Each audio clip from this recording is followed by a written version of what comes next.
And welcome back to the channel, Dan Who Reviews. As always, my name is Dan W. Make sure you are following me on Instagram at It's Dan Who. And hello, happy Thursday to you all. The end of the week is nearly upon us, and now I'm back to work. These weeks are going thick and fast. We are on episode 77. That's 77 weeks consistently I've done this live show with Rich, with Brandon. So today is all about X-Men. And I think at least one of these guys are with me. So let me press some buttons. First of all, Rich is joining us today, the super producer himself, talking about X-Men. So we had to come in and make sure we weren't talking about Kitty Pryde. Ain't that right? You can't talk about Kitty Pryde because she doesn't appear in the animated show at all. It's true. Kitty Pryde free zone. That's why he's here. Safe place. That's why he's here.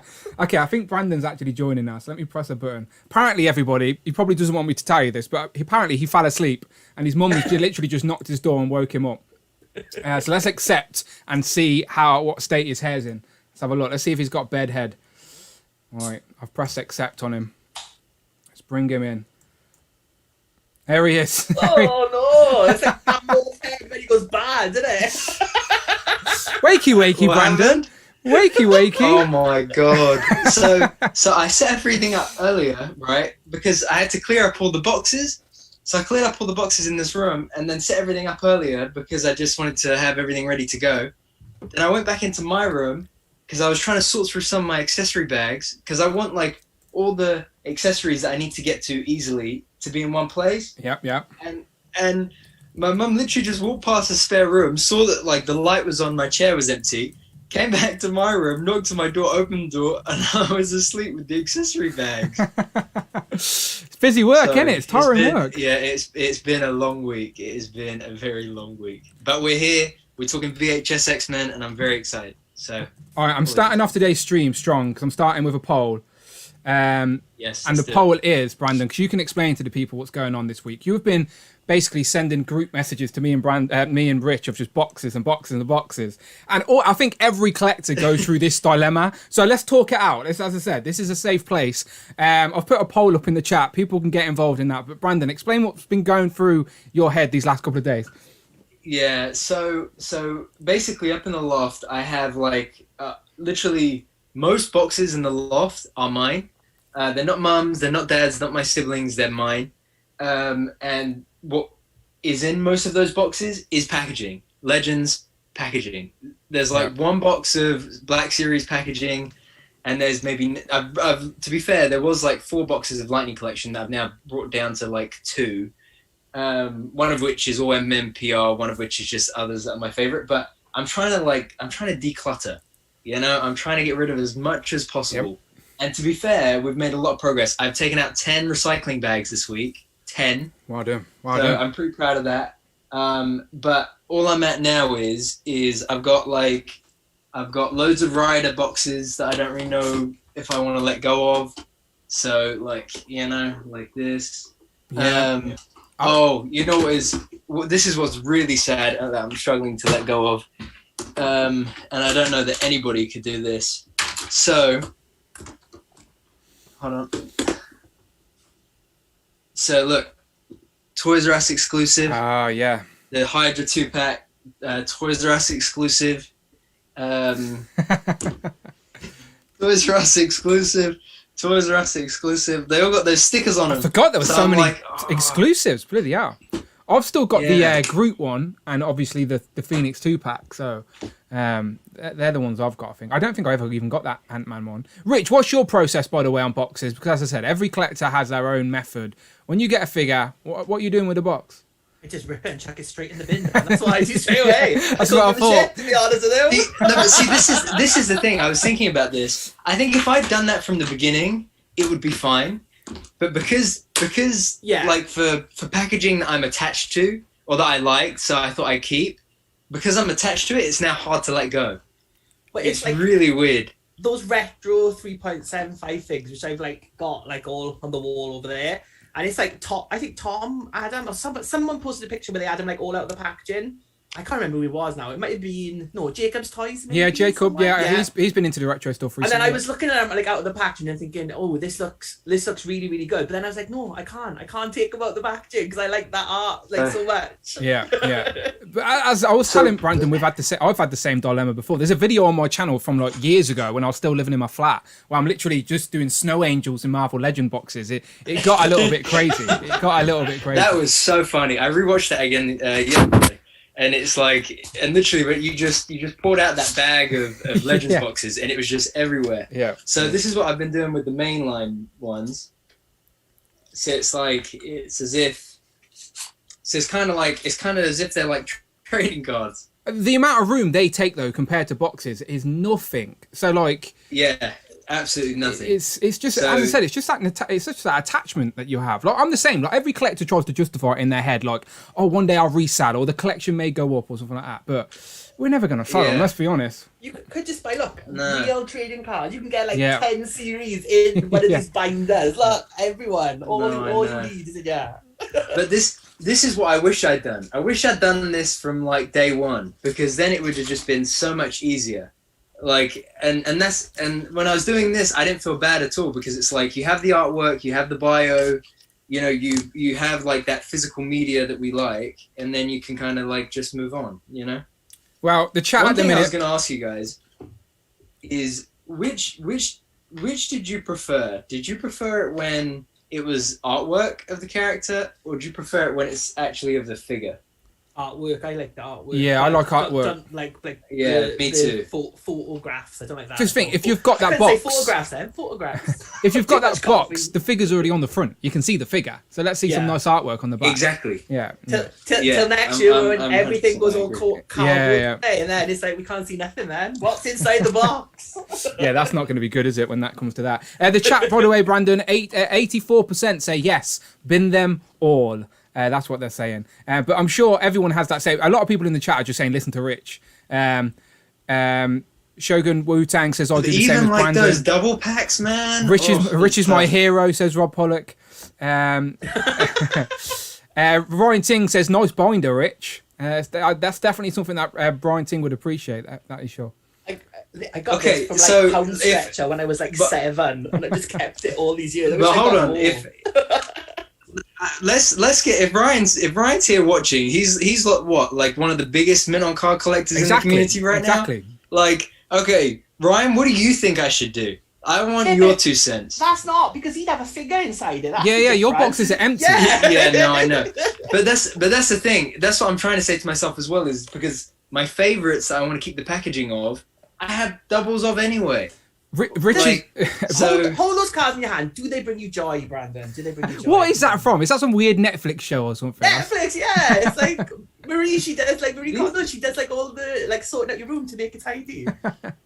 Does that bring you any joy holding them in your hand? It does. Look at his face. Look at his smile. Genuinely, it does.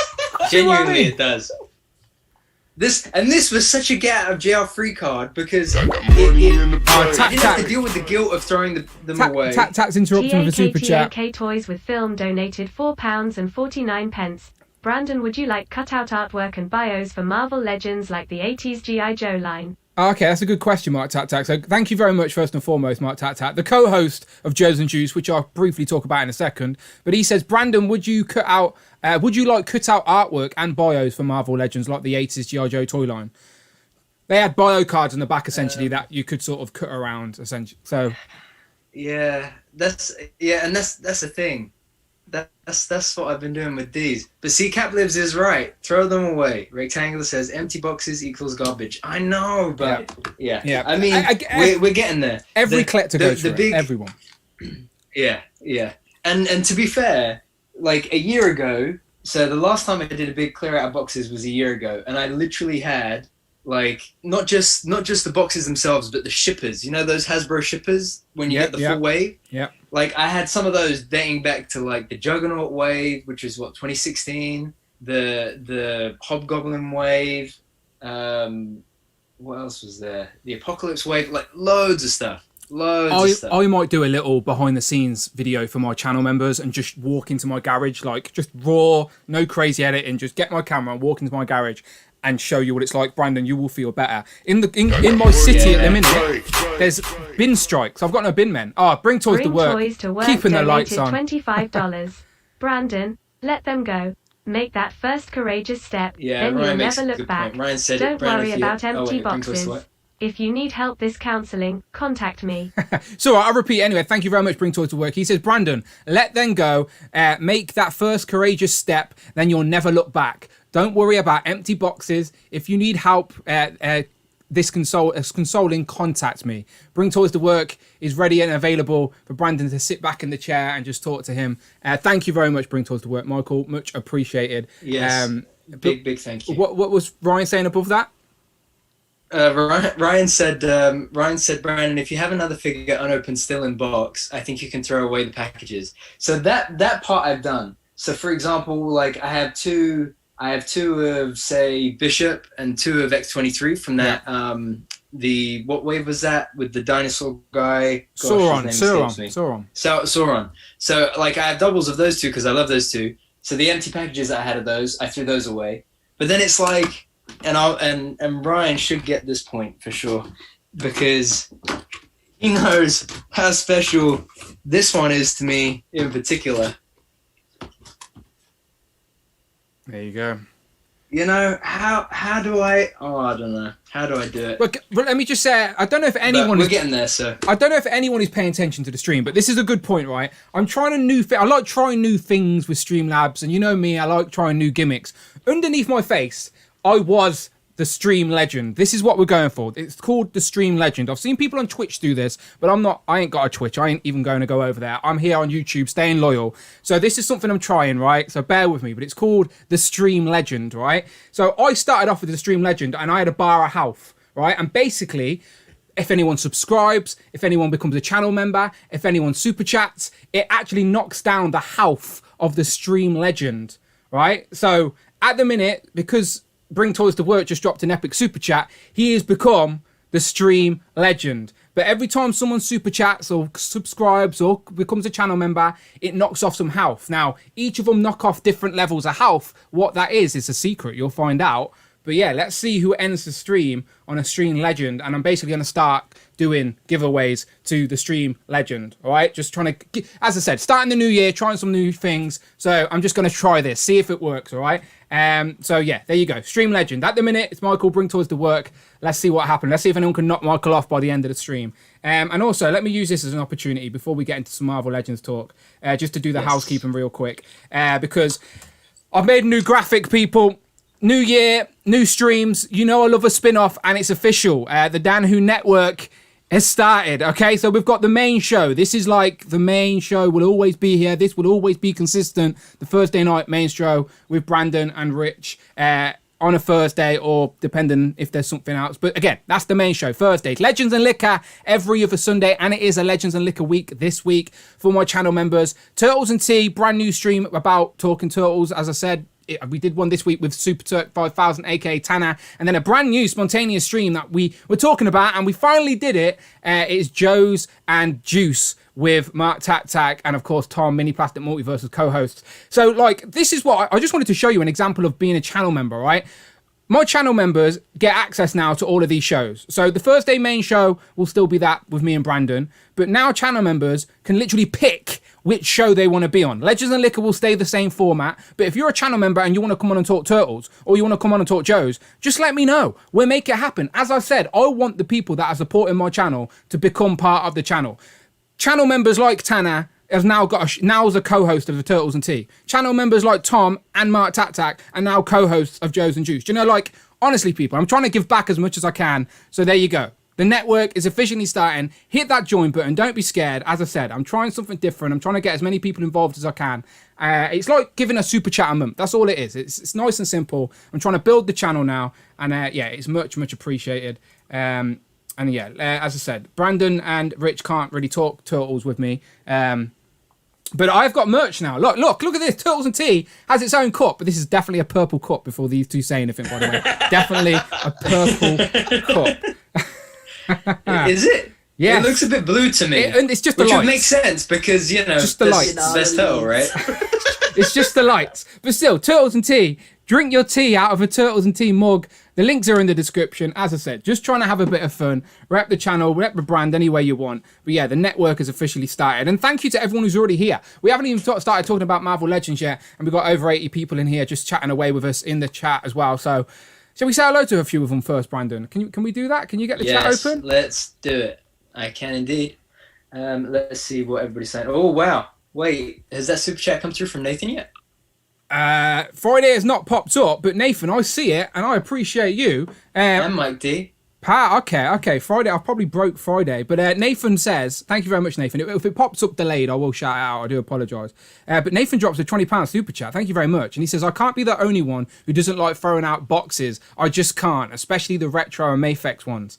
Yeah, like the retro ones are on my wall. Buy two, that's your solution for that. And the Mafex ones, they're imports. They're a pretty penny, and they usually hold their value as well. So I'm not mad at you for keeping the boxes there, and I'm sure people in the chat would agree. So thank you very much, Nathan. Mike D as well says, shout shaded Deadpool from one cartoon scene, please. There you go. There's Mike D's. Mike D's works. Mike D donated $4. Cell shade Deadpool from one cartoon scene. YESPLZ. I think I know what he's talking about. But thank you very much, Mike D. And you'll notice as well, I don't know why Nathan's didn't come up. I apologise, Nathan. But you see how Bring Toys to work, his life has gone down a little bit now. Notice? Oh, yeah. Yeah, so every time there's someone interacts with the stream, the life gets took out, and it's like, who's going to stay the stream legend, all right? Let's just, as I said, a little bit of fun. But let's say hello to the chat, Brandon, if you can. A lot of people in here, I want to say. Yes, absolutely. So we've got 87 people in the chat. Mark Rose kicks us off with a pow. Stryden says hello, everyone. Damien is here. Phil Jones and his variant calls of Phil. Gahubri J says, treating the TMNT mugs like figures. I need to decide on either purple only or getting one of each. Yeah. I'm trying to wrap the turtles. Tac Toys of Film is here. A Mini Plastic Multiverse, the co-host of Joe's and Juice. Bring Toys to Work is here. Says, good day to you, gents. Happy stream day. Damien is here. Jamie is here. Cloud Foxwell says, got an afternoon full of goddamn meetings again, but I'll try to be listening in. Appreciate you. Toy Collection UK says, evening all. Bat Force Grumps is here. Greg Fenstead. Who else? Butter Golem. George W101. Doombot 9000. Tanner is here, co-host of Turtles and Tea. Fun fact, Tanner is a big Leonardo fan. He's gonna hate you saying that. Kay is here. Mike D. Joseph Bates says, evening boys, glad to make a live stream for the first time in weeks. Hope you guys are well. Brandon has been killing it with those portal photos recently. Has been posting unbelievable cool shots with that portal recently. Joseph, I really appreciate it, brother. Who else we got? Bon Williams, Cap Lives says, what's up everyone? Time to get our mutant on. So I told Cap Lives, I asked him to stop taking photos of Timber from the classified line. Oh, because you've been asking about that, haven't you? Yeah. It's been getting me so itchy for that figure. Keith T is here, says, howdy everyone, happy to be here, stealthily watching while in class. A.B. Nugler says, I don't know what figures should be in this line. All I know is Rich M is wrong. Whatever he says, wrong. Arvind Shah is here, says, hey Dan, Rich and Brandon. Rectangular is in the chat. I think he may be without his 1970 Spider-Man, sadly, but he's in the chat. Who else we got? Shaolin versus Wu-Tang, Ryan Ting, Pogaby. Who else we got? Bon Williams, Jimmy Boy says great theme this week. I think I've got everybody. Andy Davis, as long as you recycle, absolutely. Yeah, much think of the environment. Savage Saint. And by the way, while you were talking, Eric Alfred Abel has become a channel member, and if you become a channel member, you instantly go to the you basically become the where is it over there? There you go. Oh yeah, look there it is. There you go. So now Bring Toys to Work. I love you, Michael, but you've been knocked off, and the new stream legend is Eric Alfred Abel because he's just become a channel member. So let's see if he can hold strong. But there you go. He's got a whole new bar of life.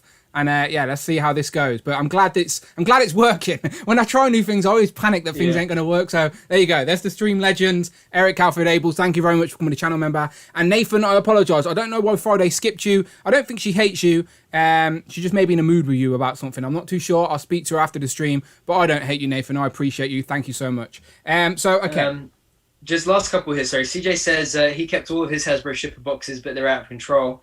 And Ryan chimes back in. He says, but the new X-Men VHS boxes should never, ever be thrown out under any circumstance. Okay, well, that's a perfect segue for me to press this button and let's talk about it, because this week, what even made me think about doing this stream is that we got some actual promotional pictures of the figures. Usually, previously, we'd only seen the 3D renders, but this week they actually showed off some actual product shots of the packaging of the figures, so we get a much better look at this sort of cel shading now. Let me just turn the chat off real quick.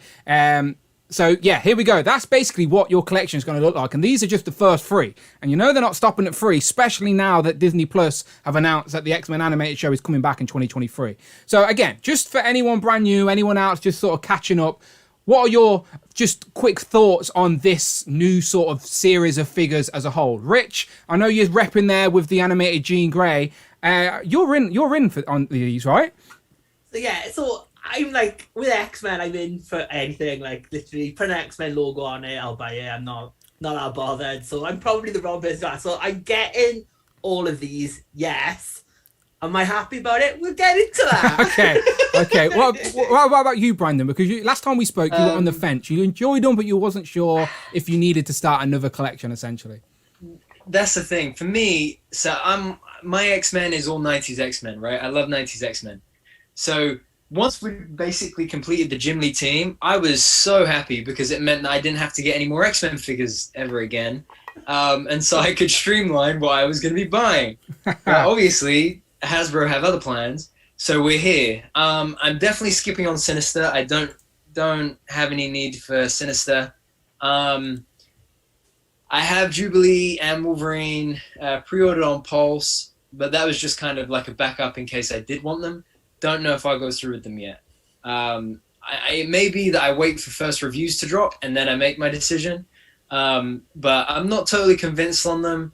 I'm not against them at the moment. But I think if we get to see some of the ones that we're about to talk about, it will probably pull me in somehow. Yeah, so the super producer today, like I mentioned it to Rich. I said I was just going to grab some screenshots from the show and talk about some figures. And the super producer that Rich is went, no, Dan, let me sort you out. So he's put some really nice graphics together today, which I'm assuming people like. If we had leaked these, Rich, people would have put these on Reddit, and we would have seen people posting about leaked Marvel Legends VHS tapes. Because I appreciate. I still vote we should have leaked it. But yeah. Here we go. But let's have a look at these real quick. So now we've seen the pictures. I'll just scroll back to the top. I'm on Toy Art. Right. So Wolverine. Obviously, the perfect character to start off this line with. Again, my thoughts, I want to love this line, like I do, but I was a little bit, like, I'm not a big fan of cel shading, but then, like, people have thrown at me, like, you love the Toon Turtles, and they're all cel shaded, and I'm like, yeah, you're right, and, like, in my head, I think at first I was thinking, well, I already have this Wolverine, but I need to segment it and think, no, this is a separate thing. This is to represent the animated show. This new collection will have to be its own separate entity somewhere on a new shelf or whatever. So, you know me, I'm a Marvel fan. And this show, like, as I said, is one of my biggest loves with Marvel, full stop. So I think I'm going to be all in. And I must admit, seeing these pictures now does make me like them a little bit more than I originally did. So with Wolverine there, I really like the new cowl as well. Hopefully those new claws are better. My other claws are always like crossed and gangly. They do my head in. Of the 3, Wolverine is definitely the best one. And as the #1 Jubilee fan in the world, I say that with some regret. But like with Wolverine, you've got that new head sculpt. You've got that, like, I know it's a stupid accessory, that frame, but it's like, it instantly takes you back. So like when that Mondo figure got announced, people were buying that just for this frame. So it's like you can take out the photo, put other things in there. Like I can put Brandon in mine and like gaze into it every night, can't I, Brandon? There you go. Absolutely. In the chat, Rich, I asked you this before. I do that already, and I don't even have the frame yet. I asked you this question before we went live, Rich, by the way. Sorry, go ahead. No, basically, I'm just saying, people in the chat are asking about Rich's Jean Grey there. So this is the Diamond Select animated statues. So they've been doing a line. They've done like Wolverine, Magneto. Like Mike D said, they've done Deadpool, even though he appeared in the animated show for like a couple of seconds. I think they've got Storm coming, they've got Rogue, they've got Cyclops. I think they've shown Professor X just, and a lot of it's by Paul Hardin, who I think sculpted the new Wolverine head as well. So like they are very nice looking. Obviously, they've got the cell shading look as well. Like, so I think with characters like Jean, if Marvel, if Hasbro are going to do it, they need to do like these black lines and stuff like that. It would look like really good.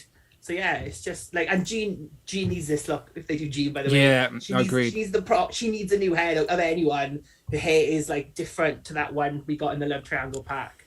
So yeah, so like I said, like with Wolverine, they did a new head. They give us a new accessory, just something new, something different. I know it's not much, but it's still something that it doesn't feel so bad buying that figure again, type of thing. Yeah, I do think I learn to love these as the collection grows. But in my mind at first, I was thinking, I already have, like Brandon said, I already have my Jubilee XMen. I don't need another version that's cel shaded. But again, I've got to get that out of my brain. I'm not the biggest fan of the price point. And again, prices and just going up everywhere at the minute. But again, I don't want to dwell too much on that because it's something we can't control. I want to try and focus on the fun element of these things. And yeah, Mr. Sinister's a little bigger box. Go on, Brandon. I think another good point with this as well, though, is that like I knew the X-Men animated series growing up a bit, but like my love for X-Men animation was X-Men Evolution, right? As we all know. So say they did like a DVD box set equivalent of those suits. How would you fit a figure in that?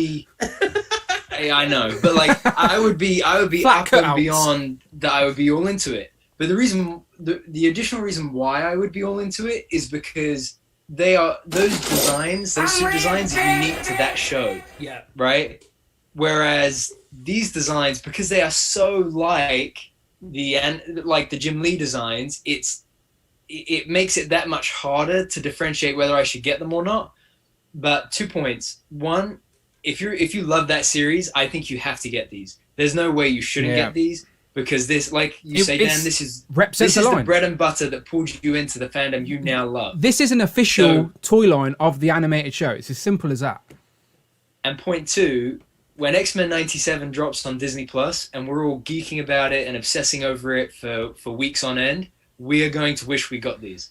That is why I personally have pre-ordered them, because I just have a feeling that, you know... Rich has his hand up. Go on, Rich. Yeah, so I just want to just say one thing there. So if X-Men 97 is a thing, let's not forget when What If came out this year, we had a whole new wave, and we know that Hasbro put more money into true, MCU properties. So if X-Men 97 is going to be a big thing, and it is a big hit, because these are the iconic looks that they use for merchandising now. There's obviously going to be changes to X-Men 97, I'm guessing, with the looks, like minor tweaks and that.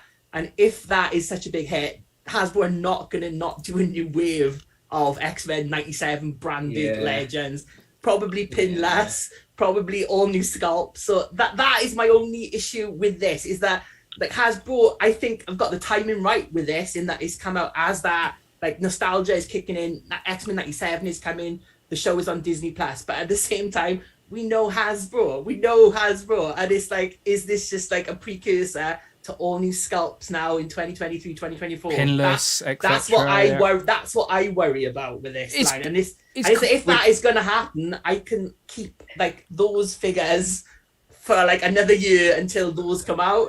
That's my only issue. But I just think that in general is just inevitable for everything. Just think there was someone out there, right, that had every single Toy Biz figure on their shelf and were happy with their collection and thought, right, I'm content. And then Marvel just came out with the new advancements in technology and moved forward. And now, if you look at just the Toy Biz collection on the South, it looks like someone has took a blowtorch to your Marvel Legends collection, because they're all they're just a little bit meh these days. At their time, they were good for their time, but not anymore. They do not hold up. And again, there's virtually none that can still hold up in a modern day collection. That's how good Legends have got. So it's just inevitable that in 5, 6, however many years it takes, if the golden age of collectibles is still a thing, because as I said, we're spoiled at the minute, but it hasn't always been this way.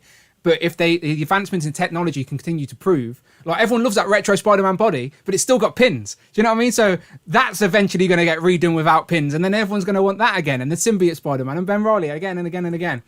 Just to confirm though, Ryan in the chat just say that the VHS Wolverine has 2 new heads and new claws, which you can see on the packaging, which I did think they were new claws. They do look different. They look a lot cleaner, just a little bit smarter on the wrist as well. The 2 new heads look great. Probably the best Wolverine head we've got as well so far, in my opinion. That's my mind's eye of Wolverine. Those 2 heads. It looks great. I don't want to skip a super chat by Mark Tatak. He used his channel membership token for 11 months. Thank you, Mark. He says these new Marvel Legends I'm most excited for in 2022, and I'm planning to get back into ACBA with. I've always wanted animated X-Men figures, and now is your time. And Mark was the legend of the stream. He was the stream legend, but now I think he's been took out. I can't read it. It's too small. Someone tell me in the chat, who's the new stream legend? Very curious. Okay, let me just quickly skip through these pictures, then we'll get into our own wish list. All right, so there's Wolverine, looking very nice. And the cell shading does look better than I expected as well. And confirmation look, the picture does come out the frame, so everyone can print off their own little picture of Brandon to put in there. I will be I will be posting a link to download a little picture of Brandon for you. I think I'm just gonna put a picture of this in there. Look, you see that? Just like a pinless limb. That's all I'm gonna put in there. It's just a pinless limb. Mr. Sinister. I think people that missed out on Mr. Sinister could probably still get this and maybe fudge this into a comic display. I don't think you can put any of these in a comic display. I just think the cell shading won't fit aesthetically in. But Mr. Sinister may be able to fudge him in there a little bit because of his dark tones. And I know he's not getting easy to get now on the aftermarket either. And his box is going to be a little bit thicker. And then Jubilee. What were you saying about Jubilee, Rich? It's got the head of the Build-A-Figure version, the Vampire Jubilee. So yeah, so the head without earrings on, that is the Vampire Jubilee, and then that one is the alternate head from the regular release. With the bubble. Did it have the bubble in or no? Yeah, the bubble was the normal one, and that was the other head. So you can swap the glasses on that one. The glasses they come on and off. Right, so there you go. So options. So go back one more. So this head, because I didn't understand this when we were talking about it the other day. That's Vampire Jubilee. That is the bigger one. So remind me, what's Vampire Jubilee? So that is the all black costume. The Build-A-Figure, the X-Men Toys R Us exclusive set with Strife. Yeah. That's that head. Yes. Yeah. Oh. With new painting on the glasses, obviously. I see. Okay.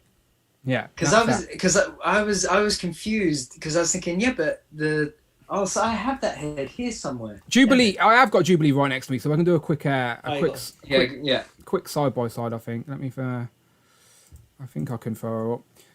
Okay, let me press a button. There you go. Okay, so as you can see, the differences is that now she's got the yellow gloves and a little, obviously, the new deco. But people, as small as a detail as it is. People did complain that she had blue gloves. So there you go. Now she has yellow gloves. And other than that, different heads. The glasses this time won't be translucent either. They're obviously going to have that shell shading. The boots are different as well. They're not sculpted, are they? Oh, okay. There you go. Yeah, these ones are. The one on the picture isn't. So there you go. Subtle differences, but they're there. They are there. Yeah.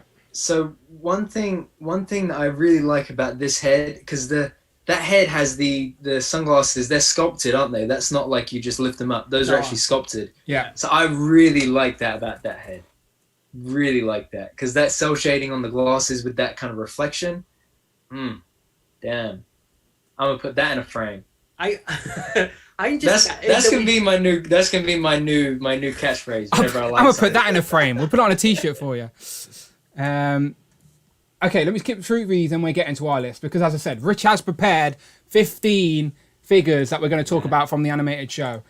So let's just get into it, shall we? Because these look great. As I said, there you go. Official pictures. That sort of sparked the light to talk about them today. So yeah, let's just jump straight into it, shall we? So, all right, let me get my list up so I know what we're talking about. Okay.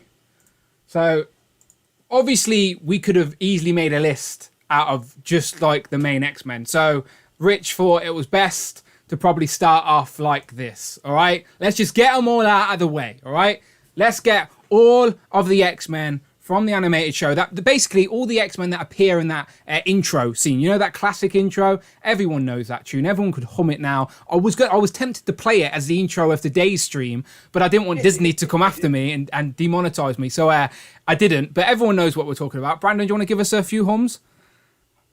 So someone in the chat had like typed it out earlier. That was it, yes. And I was reading it, and it was like, and it was like, na na na na. Right? I can hear that. I can hear that in my head all day. I'll see a picture like this, and it starts playing. Yeah, starts playing. But when they typed it out in the chat, I was trying to like read it, and I was like, no, I can't. I couldn't make it sound the same in my head.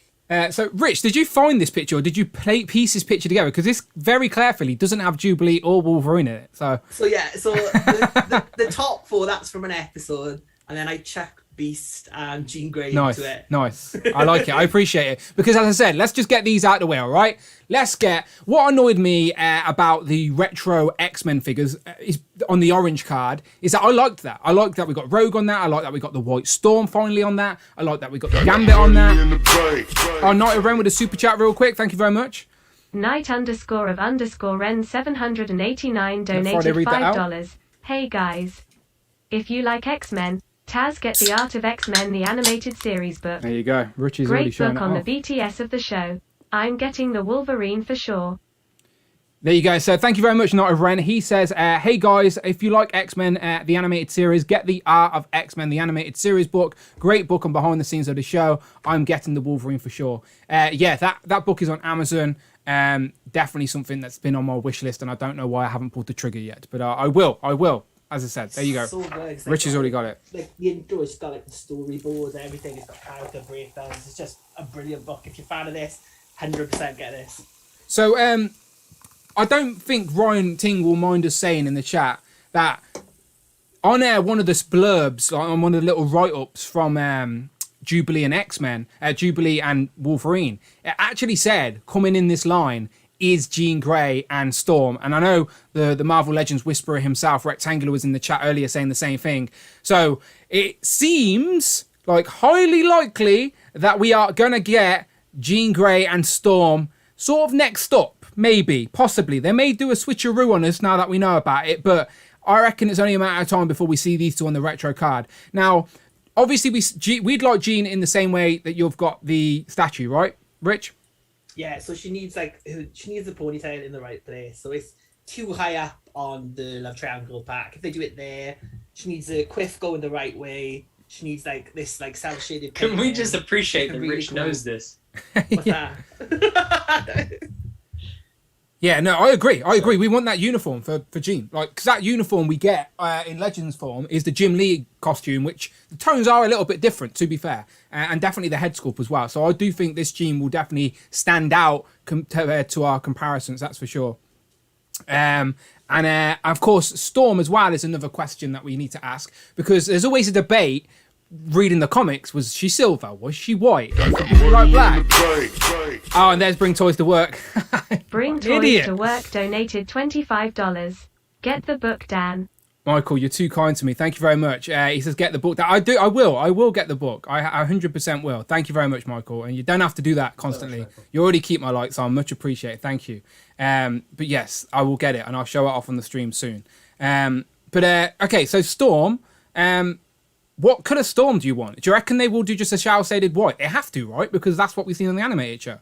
There's a couple of customs out there of that White Storm where they've done it in the shell-shaded look by using black. Okay. So if you do like that kind of thing, like almost like a black and white look, it looks really good, like a monochromatic kind of like Storm. It really does look great. I mean, the other route they could go is Silver Storm, because I think like in general this costume is supposed to be silver. Obviously, yes, you can't do that's silver the debate in the printed comic book.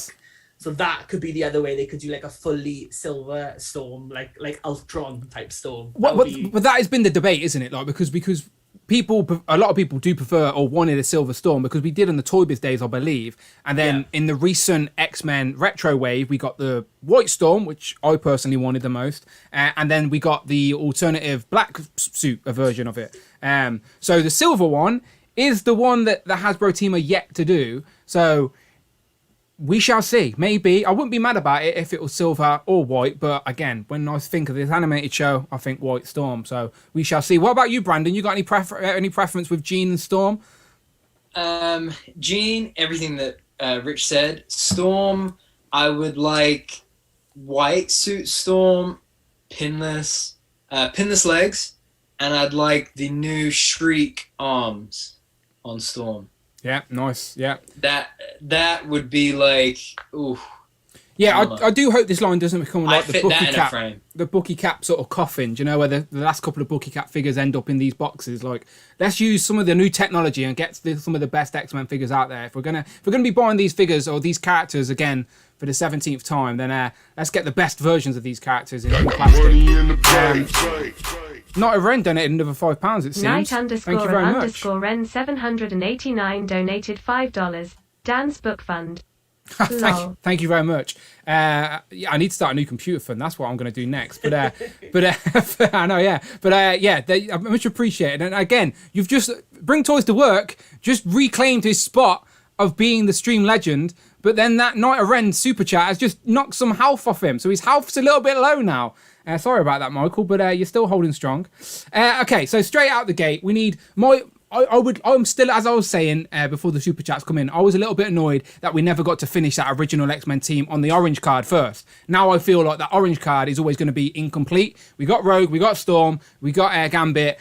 I want a blue Beast on that animated, on that orange card. I can't help it. That's what I want the most. But I suppose now we're going to get him on this retro card, on this VHS box set card. We shall see. Are we really going to get Gambit again so soon? Maybe, but again, we sort of need him for the team. Same with Cyclops. That's always a popular look for Cyclops. So time will tell, but I do think it's inevitable. Every character you see on the screen right now, we will get on this VHS box set. They might spread them out a little bit, make us wait, but you've got to give us the main X-Men team, right? And the Hasbro team know that. But let's get into our first sort of want list, if we will. And we had to start off strong, just so you know we knew what we were talking about. Of course, we want Morph. I was about to say Rogue again. Morph! Feel free to screenshot this and start leaking it around, because this is the official pictures that Hasbro just sent Rich. Morph. It's not the official picture. But bravo to Rich people. Do stick around, because our final reveal. No. We ain't doing this again. No. These look good though, right? These look good. Okay, so Morph. Of course we need Morph. He was sort of created just for the animated show in himself. Spoiler alert for a 30-year-old show, but he died within like the first episode. Or did he come back? Have to watch and find out. It's on Disney+. But yes, Morph. We got him. We have him in the Toy Biz days, and he's like Chameleon, where he can change his look, if you will. So the figure came with different heads for different characters, and obviously he's just in a generic X-Men suit. So it seems perfect to just give us this with a couple of interchangeable heads. He does have an alternative look in the show as well, where we've got the dark eyes, the baggy eyes when he comes back, and he's a little bit evil. But Morph is inevitable, right, Rich? So yeah, Morph, of all the characters that would need, like we haven't had in the normal Marvel Legends line, Morph I think is the most likely unique character that we are going to get in this line. He's been long wanted by everyone. Again, like he was adapted to the TV show to become like his own character. He was based off Changeling from the comic book, but they couldn't call him Changeling because of the Teen Titans character. Beast Boy was called Changeling then. So they changed it to Morph, and he's been like Morph ever since. And then back into the Age of Apocalypse, they used that name when they brought that character into the Age of Apocalypse. But this animated show of Morph, like I think that those opening 2 episodes, The Night of the Sentinels, that is like iconic. That wrecked a lot of people's childhood when like they killed one of the guys in the X-Men suit. It's like the X-Men animated show, like it still stands as the best adaptation of X-Men comic books into other media, in my opinion.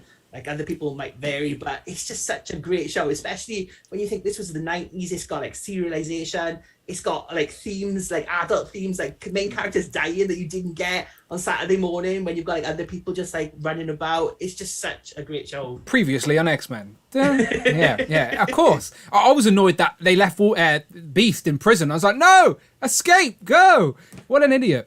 Do you know what I think with this Morph figure? Like it could be in the regular line, but what I wonder is, remember Zartan from last year's G.I. Joe. Yeah, with all the heads. The Pulse exclusive. They could do something like that. Put in like a bunch of heads, maybe of characters that they're not going to make, like Senator Kelly, because he does that bit where he's like watching the TV shows and flipping his head. You could get all those like minor characters who maybe not going to get anywhere else and put it in that one box set, and people would buy Morph as well. Plus, that body then you can reuse down the line on like a gold blue era Wolverine, Gambit, Banshee. You can put a jacket on him as well, so you could get him back into the normal line. Put one with the jacket, one without. Like, you know, Malibu Stacy, she's got a hat. She hasn't got a hat. What would I do? But she's got a new hat. Yeah, as you said, if this is a line about the animated show, Morph is inevitable. Even Brandon would buy Morph, right?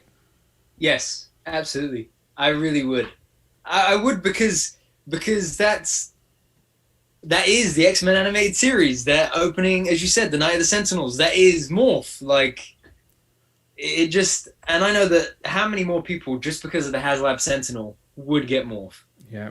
Just think, we have the Sentinels now. You can recreate that. And you can recreate Wolverine going, Morph! This is inevitable. Again, it's a matter of time before we get Morph in Legends form. As I said, it's on Hasbro's radar. They're making us wait. But again, like... They need to keep us hooked on. And Morph is number 1 on my most wanted list for this line, says Keith. Damien says Morph from Heartbeat. Rich Tony Hart would be so proud of you. Hit. I hated that. I know. I hated that theme tune, man. Nan used to watch that show. Jay's Toys Collection says, I agree with Rich. The best comic to film adaptation of X-Men. Greg says 100%. Rob Pollock says X-Men 275. I would definitely buy those. Capliv says Rich would be right about this being the best X-Men adaptation if Wolverine and the X-Men didn't exist. Glasses on. Oh, I love Capliv's, man. He's my spiritual brother. He's on about Wolverine and the X-Men is so good. So good. The reason I fell in love with Bishop is Wolverine and the X-Men. Carry on. Okay. Rob Pollux has already brought the Minimates versions. JC goes Morph. Hello, JC. How you doing? But yeah, a lot of people are right. Eric Bring Toys to Work says who would not type hit for this one. But there you go, Morph. It's gotta happen. It's 3 hits from us, I assume, right? Okay, next one. Jamie says, what about cel-shaded Sentinel to go with your cel-shaded X-Men? That'll be a big box. SDCC exclusive next year. Watch this space. The thing is, use joke, but people would buy it, including me. And it could happen. You never know. Okay, next up, Magneto. Now, at first you'd think this isn't too exciting. We've already got about 5 Magnetos on the shelf. Very similar to this, but again, this is a different style now. It's got that different cel shading, and you're going to need to have these main players from the show fit in this new collection. And it's also another excuse to get us another Eric head as well, as he does have his helmet off a few times in the show, or quite a lot actually in the show. What are you saying about this one, Rich? It sort of had to be on the list, right? Yeah, so Magneto, I think, like on the back of that book, there is a shot of like all the main villains of the X-Men animated show, and I think probably all of these are a good chance of getting some versions of these guys as well along the line. So Magneto is the big bad, although, you know, not always bad. Sometimes, you know, by the end of the series, it kind of like shifts a bit.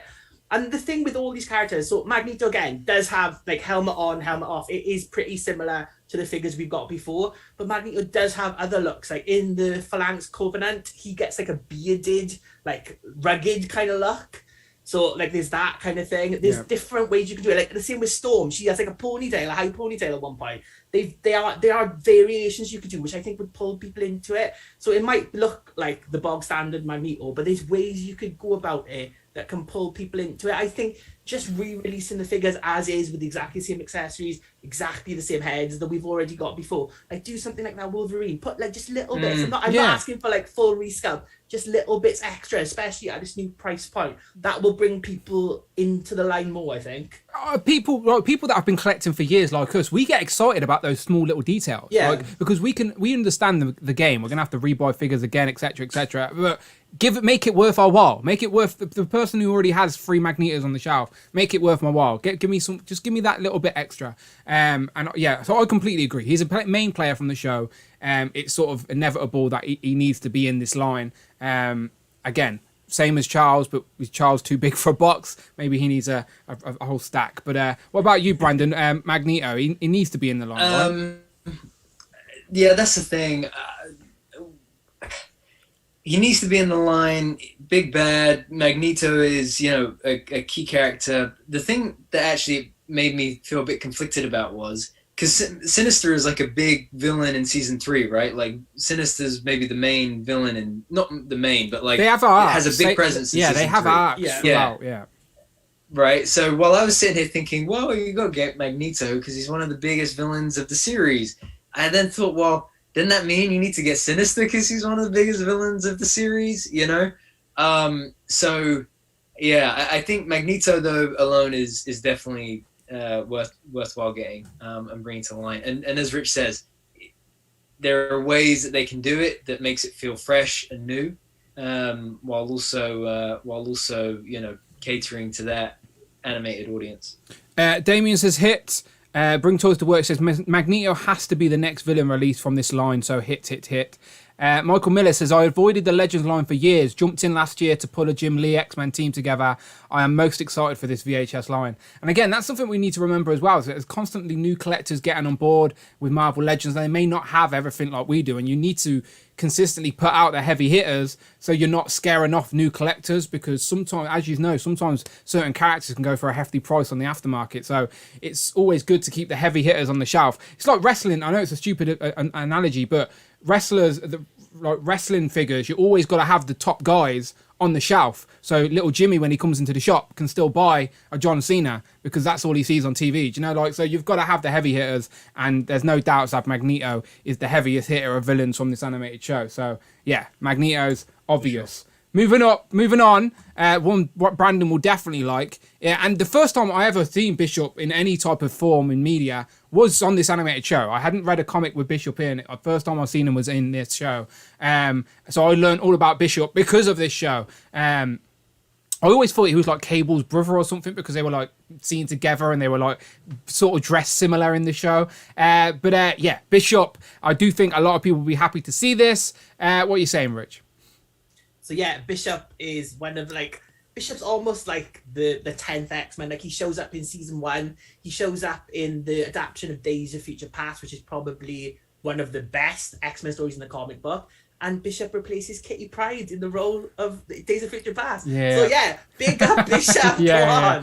I mean, Bishop shows up, he's never part of the main team, but he shows up in so many really great stories. So like I said, Days of Future Past, One Man's Worth, which is like the Age of Apocalypse kind of story. He shows up in that. He constantly is traveling back in time, he got his own mythology. They've got Forge in the future. They introduced his sister Shard, all these brilliant characters. You could give Bishop his own show in the future, a spin-off type of thing. But he's just a really good character, really iconic look. And I think as well, Bishop was quite new in the comic books when the X-Men animated show showed up. He only showed up in the 90s, around. Oh, I didn't realise he was so modern in regard. Yeah, it's still 40 years ago, but still. He was one of the new, so the gold and blue teams, when they split up, Bishop was in the gold team, and he was a new member. He was the addition who joined it. Everyone else was been X-Men before. He was the newbie who came from the future to find the traitor of the X-Men. And then they use him. I like a lot of these looks. I think they talk about it. The Lee Walls talk about it in the book as well, about how they wanted to use the current looks to make everything modern. They wanted to use the Jim Lee looks. They didn't want to be they was talking Marvel about using different looks and stuff like that. And I know it's very much of his time, but it's all very iconic, classic looks. I don't think Jim Lee gets enough credit for his costume work. He did these designs still live on now. It's iconic. The House of X era, people still want they want Jean Grey back in that costume. No one wants her in that stupid green dress anymore. It's just really iconic costumes and stuff like that. So yeah. Yeah, I always liked Bishop because as you said, he looked like he was just perfectly streamlined to be a part of the X-Men team with his colours and his uniform on point. I know you're a big fan of Bishop as well, Brandon. Yeah, I mean, like I was saying earlier, like Wolverine and the X-Men it was much later, and that characterization of Bishop just absolutely solidified him as probably one of my top 3 favorite X-Men.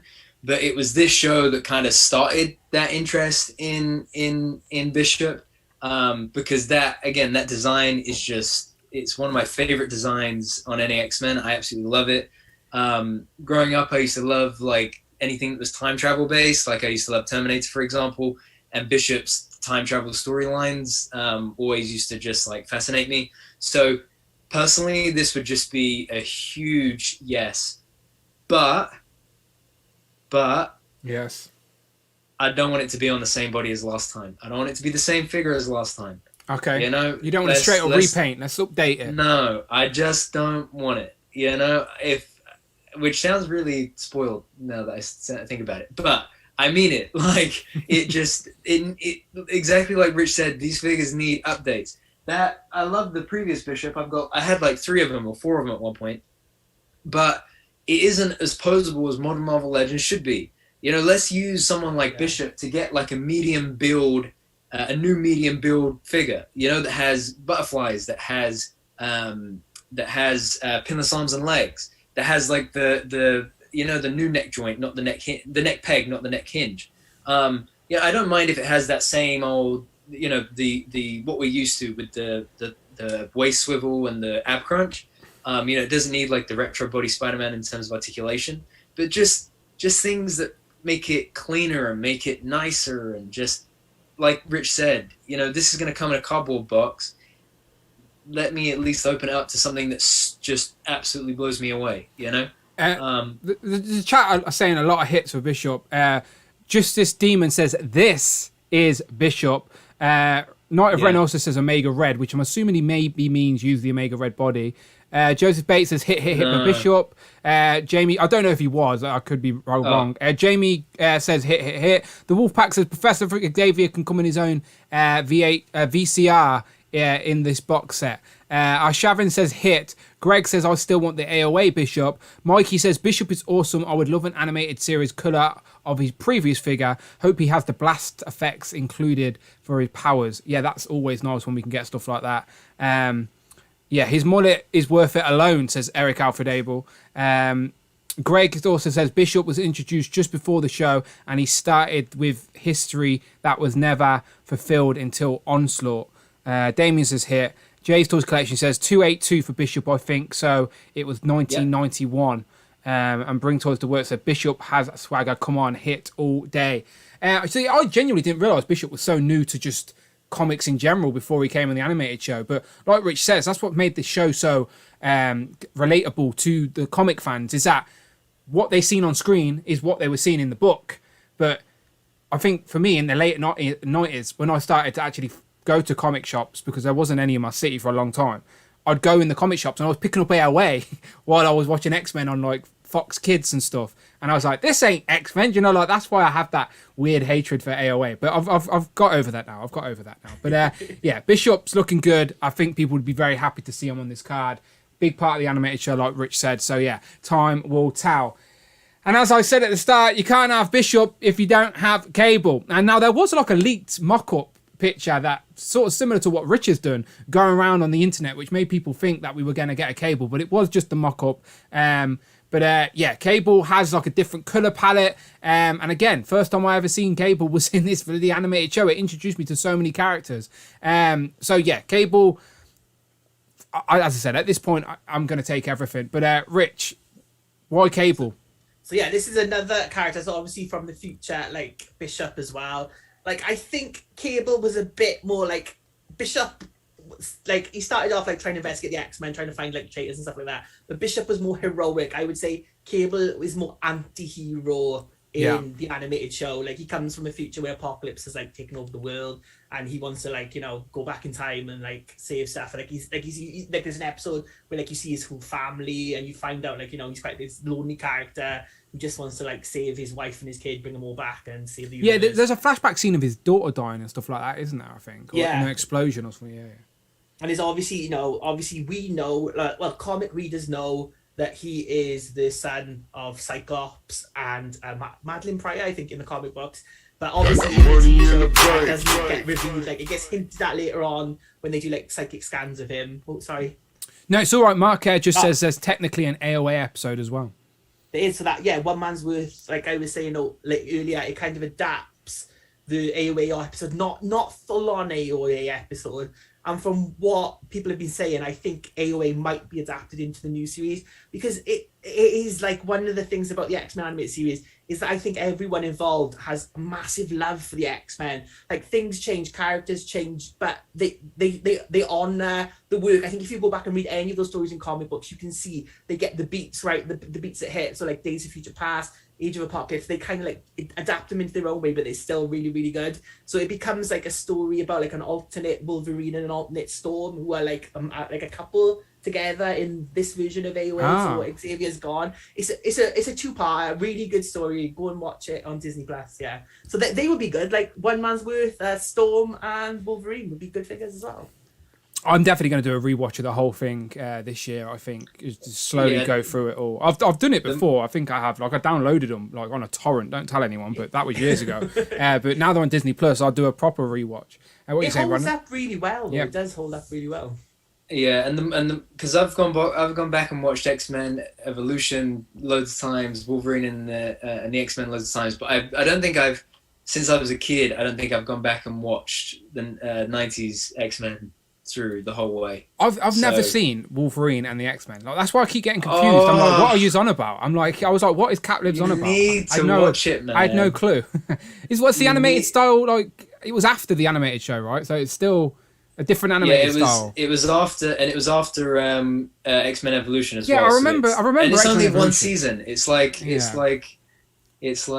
25 episodes, yeah. 26. Okay, yeah. so it's digestible. Okay. 20 minute episode. Yeah, about that. Okay. So have you seen it, Rich? Yeah, it's like one big story arc as well, like through the whole thing. It's quite serialized. You got to start at the beginning, but it's like it's a good story. It's got good animation. They were setting things up for a season 2, where again, Age of Apocalypse, they were going as the Age of Apocalypse, and then it got cancelled and funding got pulled at the last minute because it was the time when like Marvel, Fox had the rights to like X-Men, and they kind of like didn't want to do X-Men anymore. They wanted to like play it down, and they wanted to make the Inhumans happen. That worked out well for them. Yeah, very true. The funny thing I just realized as well is Rich, have you seen X-Men Evolution? Yes.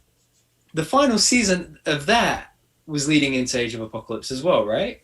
It was. There's a tease of it at the end, isn't there? Yeah. Just like a dystopian type thing. The teases, Wolverine and the X-Men though, is full on. Like the last scene is more or less saying the Age of Apocalypse is coming, I think. Yeah. It's the Age of Teddy. He'll bite me in a minute. Wait, where's Freddy? He's at Amanda's mum's. Him and Ted don't get on as well as we hoped. So we're trying to look for a nice home for Freddy because it's not going to be with us, unfortunately. But we've committed to foster him, so of course we'd rather look after him than go back to the kennel. But we need to find a new home for Fred. Ted is the ruler of this house, I'm afraid, it seems. Okay. Would you go for Cable, Brandon? I think I forgot to ask. Oh, yes. No, I would do, yes. Yeah. Again, I love that look. As Rich says, he's a cool anti-hero with a cool backstory. Needed. A lot of hits in the chat for a Cable. I think, again, Cable's just one of those popular characters. If you put him in any line, people are going to want a Cable. I've got both of the Marvel Legends versions on my shelf. Spread them out. So yeah, I'll take another, and because these colours are different to the ones we've got, so at least he would look different to the previous versions I already have. Okay, next up, Nightcrawler. Now, I think people would definitely appreciate another opportunity to get Nightcrawler. Again, another figure that goes up on the aftermarket. Now we've got the Excalibur box set. People are wishing, damn, I missed Nightcrawler. Maybe I should have brought 2. Well, he was in the animated show. And again, it had his like most iconic look as well in the animated show. And he'd look really interesting with the cel shading. Would they go with the dark blue with the blacks or the black with the blue like this picture? Anyway, Nightcrawler. He's just a popular character, and the figure we got in Marvel Legends form as well was great. Like, articulation is great. I'm trying to think, because he's reachable. He is reachable. He's right on the front. There he is. Great figure. Came with 3 heads, the Marvel Legends version did. Yeah. Tail and a sword and hands. Yeah, this is how you should do Marvel Legends. Great figure. There you go. I still regret not getting a double of him. So what's his importance to the show, Rich, and on this retro card, on this card? Nightcrawler on this is kind of like to represent all of like the recurring X-Men who like show up over the things. So you've got like Nightcrawler, Colossus, Archangel, you get Psylocke later, you get Iceman. It is the cast of characters in X-Men, like for a Saturday morning TV show, there were literally hundreds of characters. I think there's like, it's not an exaggeration to say how many characters they get on screen. They get their looks right, like everything about the voice acting, like he's got his German accent. He's just a really cool figure. Again, with the Excalibur box set that just came out, a lot of people might have missed out on Nightcrawler, so it's a way to get that figure back. I would think he might need a new face sculpt because like the animated look has a very like a simpler design on it than the ones that we got with this. So I'm not sure how they do that, but body-wise, you could literally reuse this because it is exactly the same uniform type of thing, just with like different like paint job, like cell shading. Again, because it's black, it might be hard to do, but you do like the blue, I think, like on my artwork there. There you go. Yeah, I think this would look cool to see, to be fair. Just a couple of comments from the chat regarding the X-Men show. Rush says the reason the Wolverine and the X-Men was cancelled was the same reason the Spectacular Spider-Man was cancelled. The animated rights went back to Marvel Animation. And Bring Towards the Work follows up with Wolverine and the X-Men came out right at the end as the Lionsgate Marvel direct-to-video film stopped, basically with the Disney Marvel merger. So yeah, that would make a lot of sense. Greg also asks, would Hasbro give him the BAMF effect? That would be really good to see. I know a lot of people. Oh, that would be so good. People who use those pink smoke effects that came with like the SH Figure Arts Star-Lord. Star-Lord. Yeah, or you can not really, but I guess Blink comes with her little effect piece that you can sort of fudge for Nightcrawler. But would you be curious to see how they approach Nightcrawler on this cel shaded look, Brandon? Yeah, I mean, again, talking in my favorite X-Men, Nightcrawler is up there in the top 3. So this is an absolute must-have for me. If they put that BAMF in there, I didn't even think about that. If they did that, oh my god, yes. And the thing is I know. I'm trying to see if mine's reachable as well. Oh, he is. I know that this body. Is this the pizza? No, it's not the pizza. No, it's new. It's his. It's his own. It's his own body, isn't it? Yeah, yeah. I love this figure, man. Like I don't play and pose this thing enough as I should do, but I love it. The only thing I'd want is ball joint, neck peg rather than ball joint rather than the hinge. But that's just me being picky. That's the only thing I would say to change if I wanted them to change anything. Other than that, hell yeah. I don't think that figure I don't think it's been reused either. Has it? No. Can anyone in chat think of another time it's been used? Not that I'm aware of. So maybe. But this thing is damn near perfect. Honestly. Come to think of it, you know what would be cool is if they gave him the retro Spider-Man articulation. You know, think of all the acrobatic kind of poses you would get him into. That would be unreal. As I said, I still think the figure that we've got. Unreal. I still think the figure we've got. It does still have quite a good range. Bring Towards the Work says Nightcrawler absolutely. Is my favorite X-Men of all time.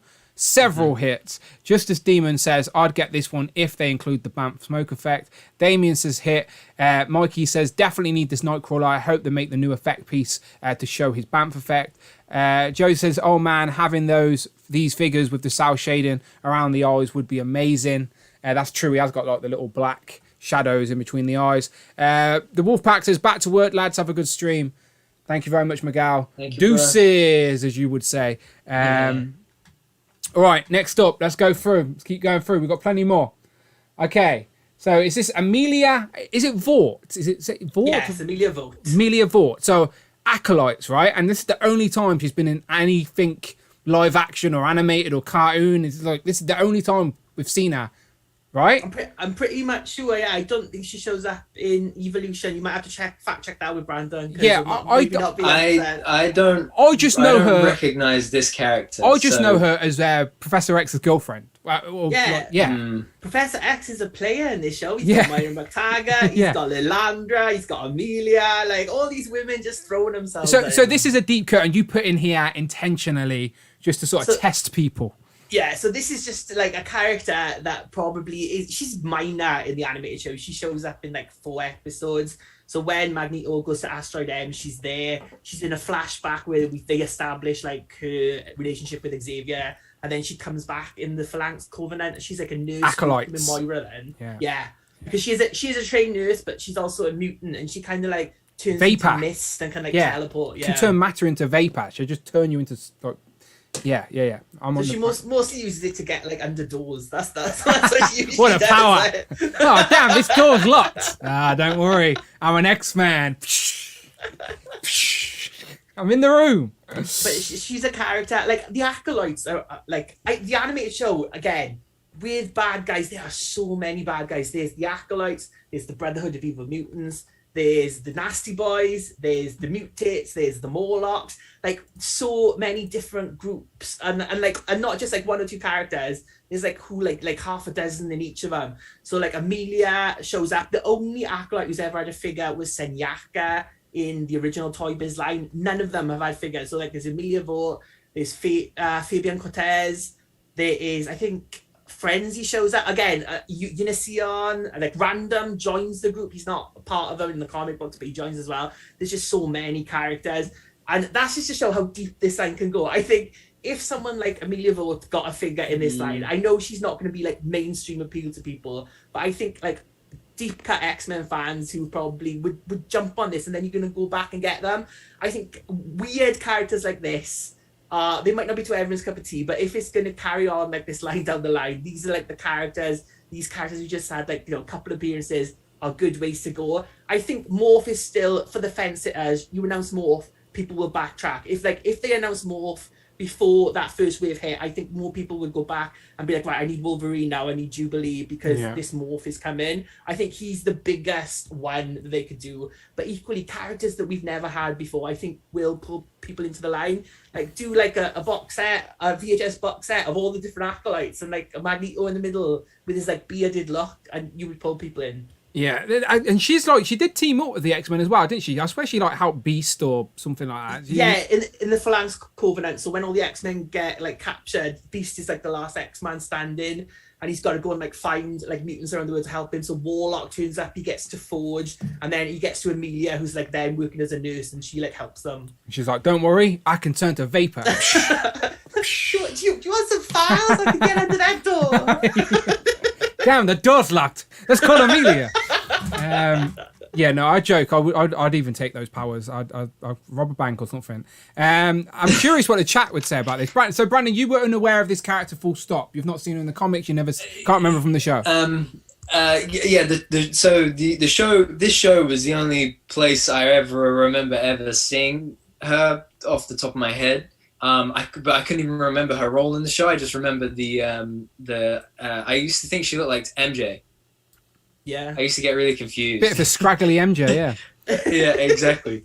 But I think like what Rich is saying is just spot on. Like to think how deep this line could go is just like not only with deep cuts like this, but just there are so many different versions of there are so many different characters that came in and out of that series that it has a lot of potential. Let me jump to the chat real quick. Mark Tat have a lot of hits and pals. Shabin says hit. Tyrone says exactly to Rob Pollock, and Rob says I think figures that really need to look up still benefit more from the disc hinges in the neck as opposed to the dumbbell joints. Which, I guess in some cases you can get a straight up looking neck better with the disc. Sometimes. It's just ugly and unnatural. Damien says, any love for the Slayback Warstar Chode at Rich M. We've had a Chode. We had Chode in the Toy Biz days, didn't we? He's the big green abomination looking guy. And we had that in one of the previous streams, he's right? inevitable. We'll get him in Legends form at some point. If you're a fan of like all the Phoenix sagas, keep watching. Mike D says Fabian Cortez as well. Then next, which like Rich was saying, make a box set. Someone's asking. Greg says Amelia has the smoke teleportation right, which is basically she can turn to vapor and float off. Or she can turn things to vapor as well. Of course, Gambit is creeping on Amelia, says Pogo. That's true. If you look, Gambit's there. creeping Hey, away. yeah. There he is, lurking. Maybe laugh, but you can get under it more. That's a great French accent. That is brilliant. Mark Tac says, I'd love an animated Gladiator on a new book. See? Rich has just got Gladiator, and he doesn't want another one straight away. Rich has just got Gladiator. But just as a point, like you could put Gladiator on the same medium-sized new pinless body as Bishop. Yeah. Just saying. The VHS back coming soon. Alex Sanchez in the building, one of the co-hosts of the Infinity Equation. How you doing, Alex? He says, what about an animated The Brood? Had an OG Toy Biz fig line. They're army builders. They're in the show and one of the older villains of the X-Men. Yeah, The Brood is one of the old builder figures that we haven't got sort of a modern version of. And yeah, technically are army builders as well. I do think it's inevitable that we'd get them, but maybe not in this line. They couldn't call him The Brood either in the animated show for some reason. Because there's a film called The Brood. They renamed him The Colony. They were like... Yeah, the guy... Oh, what's the guy who makes the... Who's the director of the Fly? What's his name? I should know this. Is it Cronenberg? I don't know. I don't want to say yes or no, but the guy who made The Fly, he made the Brood movie before that. So, like, because that was a live action thing, I guarantee, I don't know for facts. I'm just thinking out loud.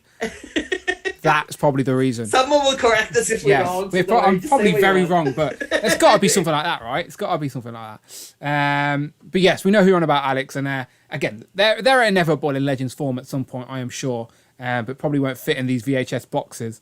Dad Smoke says the Assassins Guild and the Thieves Guild are on my list. So, like, with Dad Smoke, and I think Rush is saying about Belladonna, like, Belladonna was originally this figure, but there was this minor character. I was going to put Belladonna, but I couldn't find a good full body screenshot, HD shot of Belladonna. So well with Amelia, sorry. But yeah, like Belladonna, there's so many like wives and girlfriends. Like I was joking about with Rob Pollock earlier, you could do like a WAGs list, just all the wives and girlfriends. It's true, yeah. You get like Belladonna, like Silver Fox. There's just so many. Like Beast has got like that blind lady that he like falls in love with for an episode when she doesn't really like all the friends humanity are like after him. There's loads of like minor characters you could do. Rich, who's your favorite Professor X love interest? Favorite professor? It's got to be Magneto, and every time there's true love. Come on. It's true. They are deep. Not what I was expecting. Friends. I'll take it. Yeah, that makes sense. Especially with his Patrick shirt and Ian McKellen. I always liked him with Moira McTaggart, and then you had that like the jealousy with like Banshee, like going, "Oh, my girlfriend, what you doing?" Look at all the accents. Look at this, man of many talents. Look at that. He can make graphics and he can do the accents. Again, I can't do any accents. So Alex says it was David Cronenberg who did. Yeah, so is Tom and a few other people. Yeah, that same guy who did The Fly did the Brood film. So I'm just assuming maybe that's the reason they couldn't call him the Brood on a show. Maybe, I don't know anything. And then Pogo says, just call it Marvel's Brood. Yes, of course, that's what they're doing figure form. But in the animated show, they couldn't say every time they seen the Brood in the animated show, it's Marvel's Brood. Yeah, really ass. That's not subliminal advertising or anything. They only say, when they say that in a Marvel Legends box, like it will say Marvel's Quicksilver because Quicksilver exists in other franchises. So the only time it says Marvel's on a box is when that name is also used in other things. They have to clarify. They haven't got the trademark on it. Yes, exactly. So there you go. Now you know. You learn something new every day. Right, next up, Sabretooth. Now, we have recently got a Sabretooth revealed in the brand new Bone Breaker Build-A-Figure wave, but it is the very first appearance of Sabretooth from that. We learned it was the Iron Fist comic he debuted in, which Rich was very happy to get announced in figure form. But a lot of people wanted a new Sabretooth on an updated body that probably looked a little bit more like this. So that is where this sort of VHS box set can sort of help you out, because they're like, oh, you wanted a bigger, bulkier Sabretooth? How about this? And like, I think a lot of people would be very happy to see this look for Sabretooth on a new, bigger book with a lot more articulation. And he's one of the first scenes of the animated series is like a news shot of him breaking into a bank or something, right? I swear it is.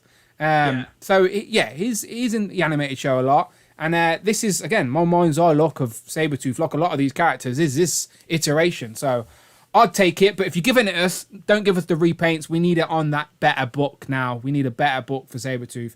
That one that Rich has in his hand, I've got him on the shelf. You've not got his neck piece on. I've lost it. Oh, no. This is the second time I've lost it. I Where don't would even know you- what it is. I bought two because I lost the neck piece for like the furry bit.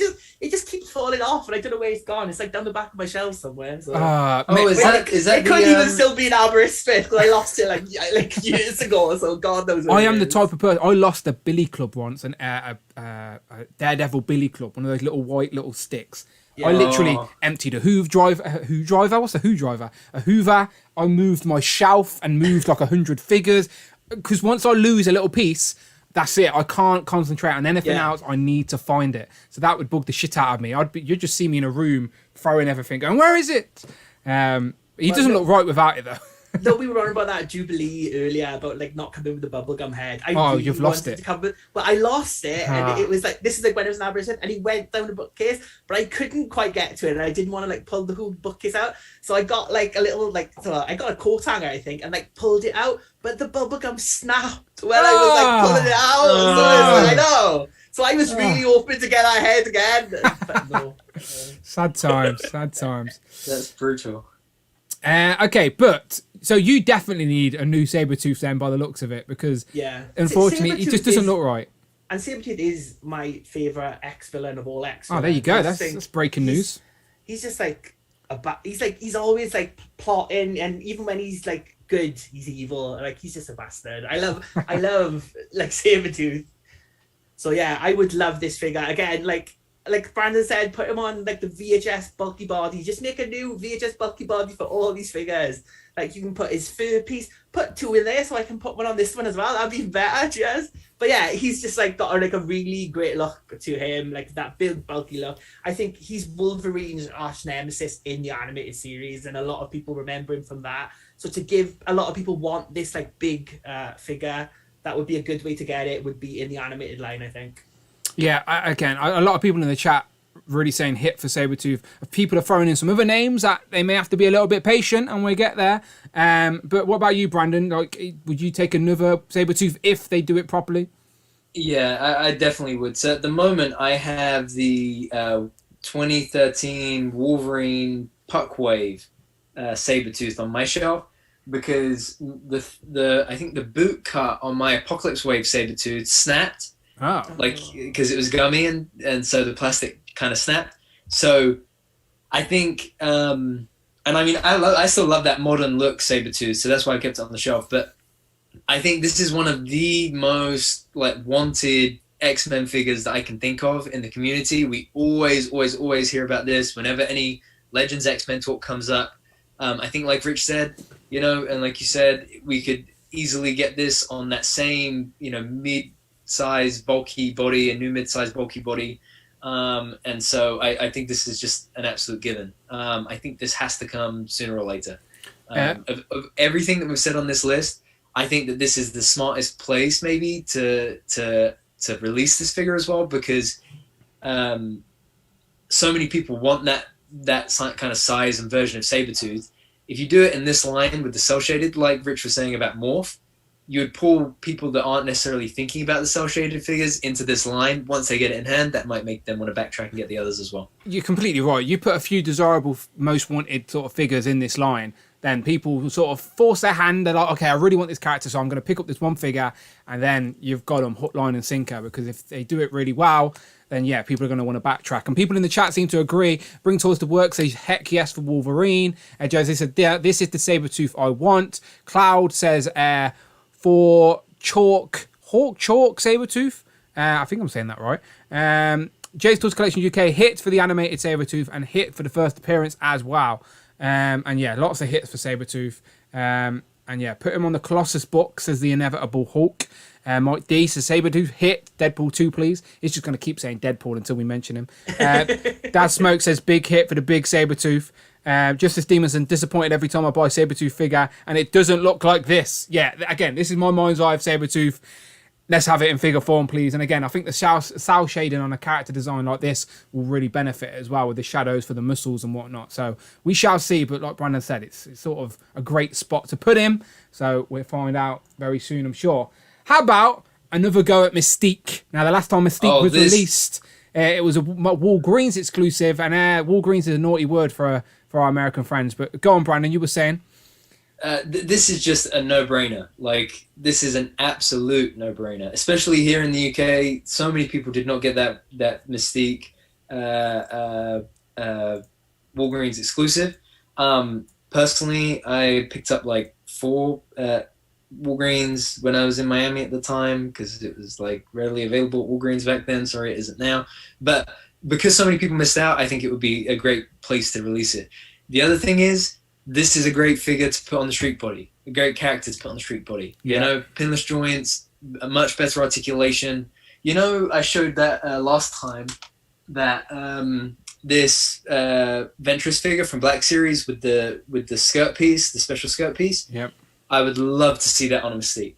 I would absolutely love to see that on a Mystique. When I see that figure now, I just laugh because Paraloud called it Vag Entrance or something like that by accident. He didn't mean to say it, but he said it that way, and now I can't stop thinking it's called Vag Entrance. That's what Paraloud said. If anybody was going to accidentally call it that, it would be Wade. Okay, Rich, what are you saying? Mystique in this form, she would be slightly different to the Legends one we've got in colour, but very similar at the same time as well. Yeah, she's not as blue as normal Mystique. She's got a bit more grey like, tinge to her. Yeah, like a greeny grey blue. But it's still like the iconic Mystique figure. Again, a lot of people, I put this on for Abnagla, but after what he said about me at the beginning of the stream. What a bastard. Not available in Mexico, I hope. No VHSs for Mexico, only laser discs for you.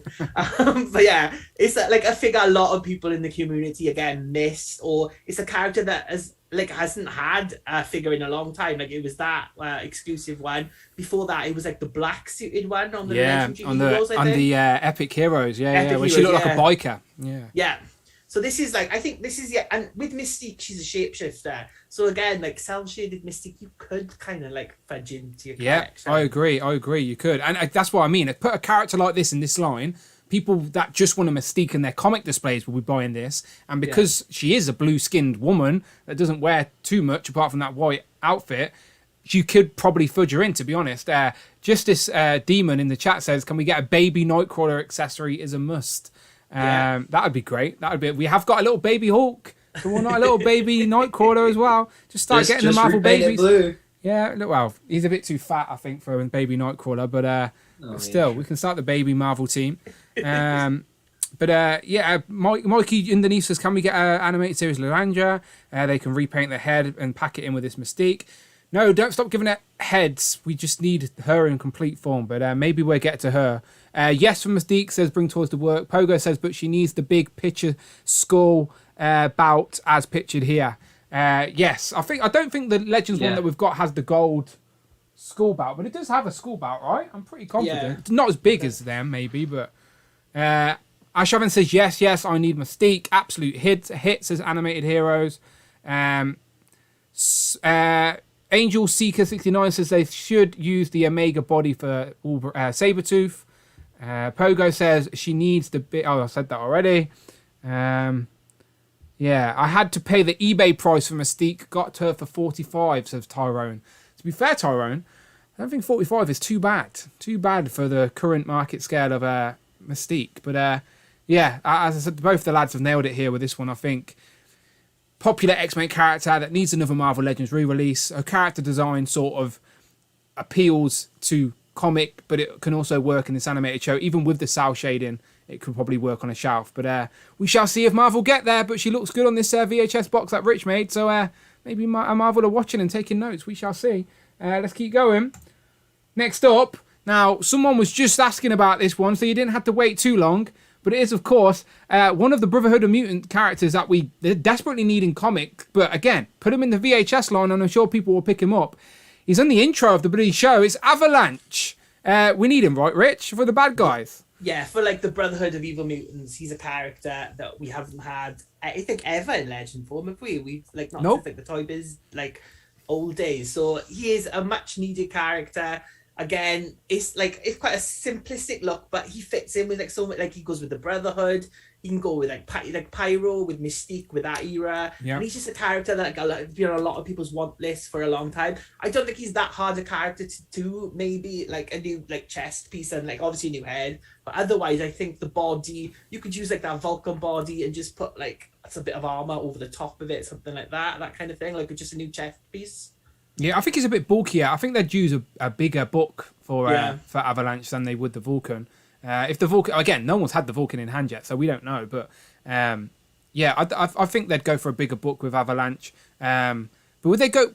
I guess in the animated show, was he always blue? Did he have a different color in the animated show? He's like more like grey, and I think this is just like the colouring of this. So he's like grey, kind of grey and white. I think he was. It's definitely a character we need, as you said, to complete the evil. Well, not to complete, but to add to the evil Brotherhood of Mutants. Definitely in comic form, but I'll take it in the animated show. As I said, he's in the entrance. He's in that scene where they're running at each other in the bloody start. There's even a guy in that entrance that doesn't exist. There's like a bad guy running wearing a green shirt that's nobody. It's just a made-up character, so it fit in the line.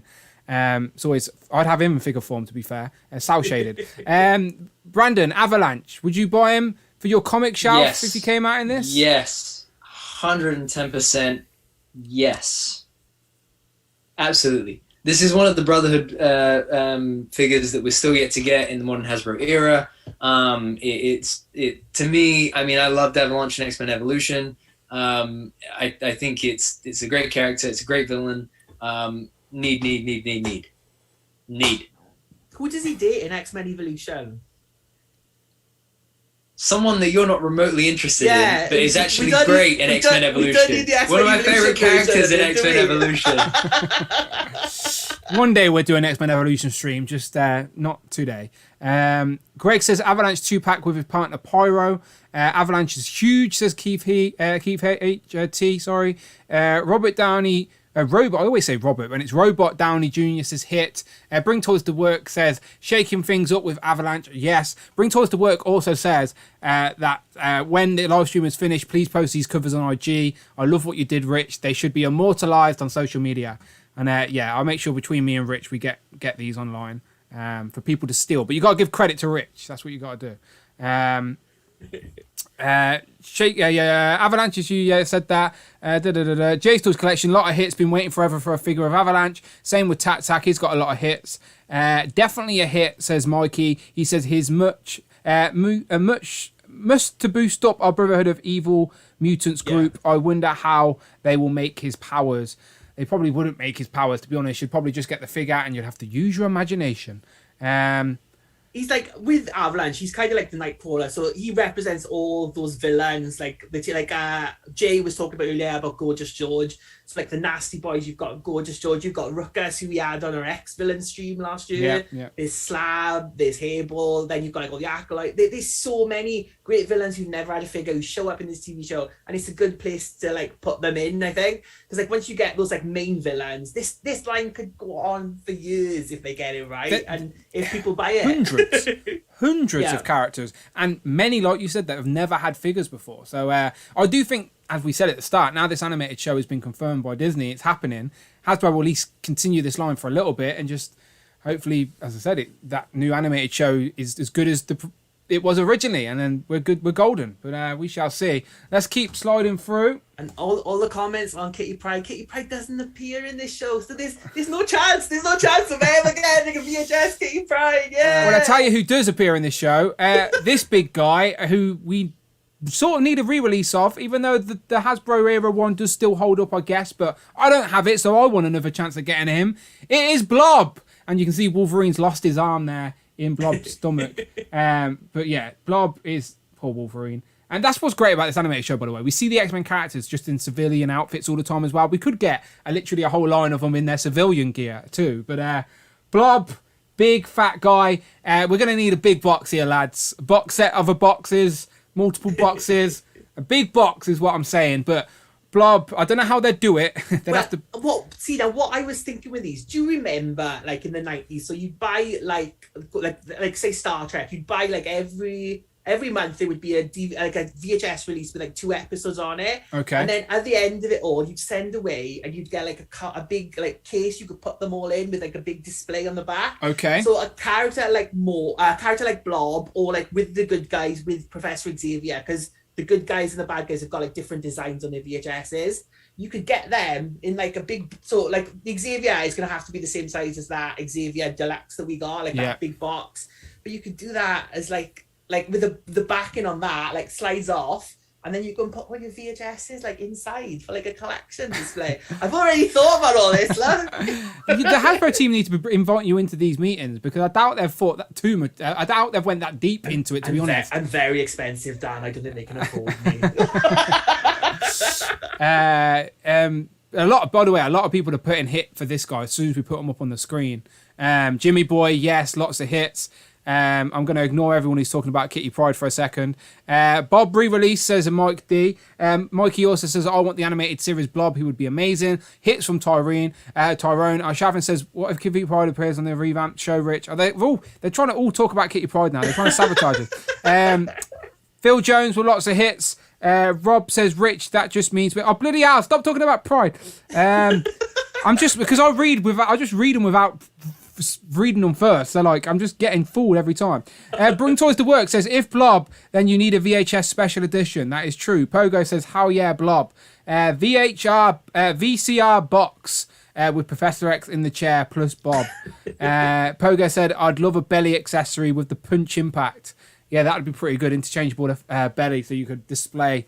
If Blob, then you need a VHS special edition. Yeah, Bob HasLab Sentinel size Blob. No, come on, Greg. He's not that big. He's not that big now. But he'd be up to his knee, maybe. I think Blob would be up to the knee of the Sentinel.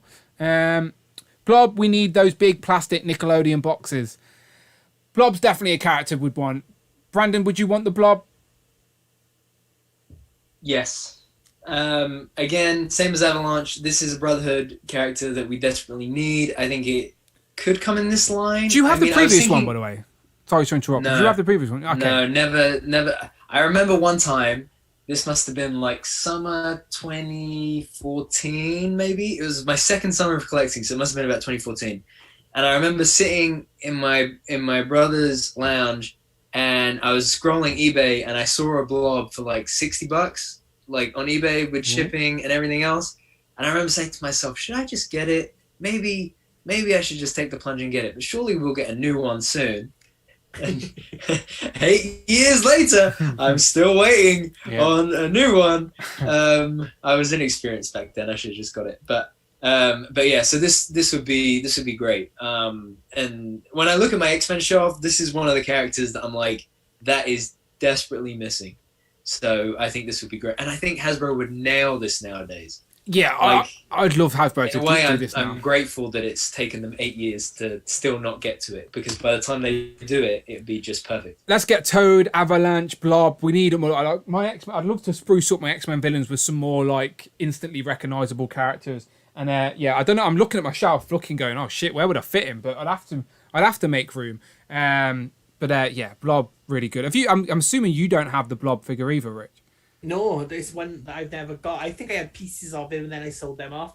But yeah, it would be like one I would love, like especially like in this animated like style Blob as well.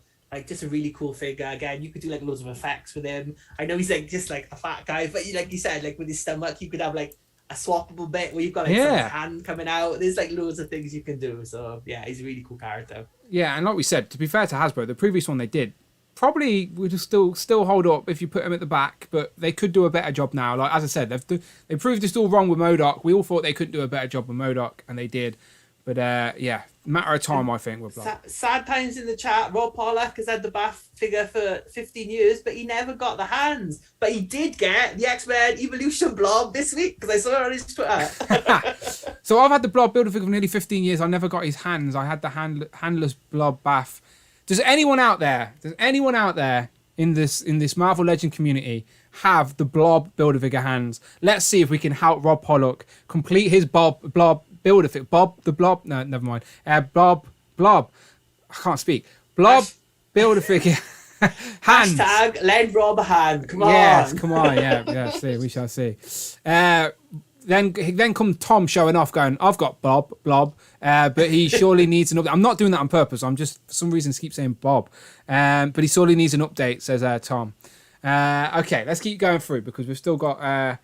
We've still got about 4 more. Are we at the halfway? We're well past halfway. I was gonna do a shameless plug at halfway. Oh, you can do a shameless plug now.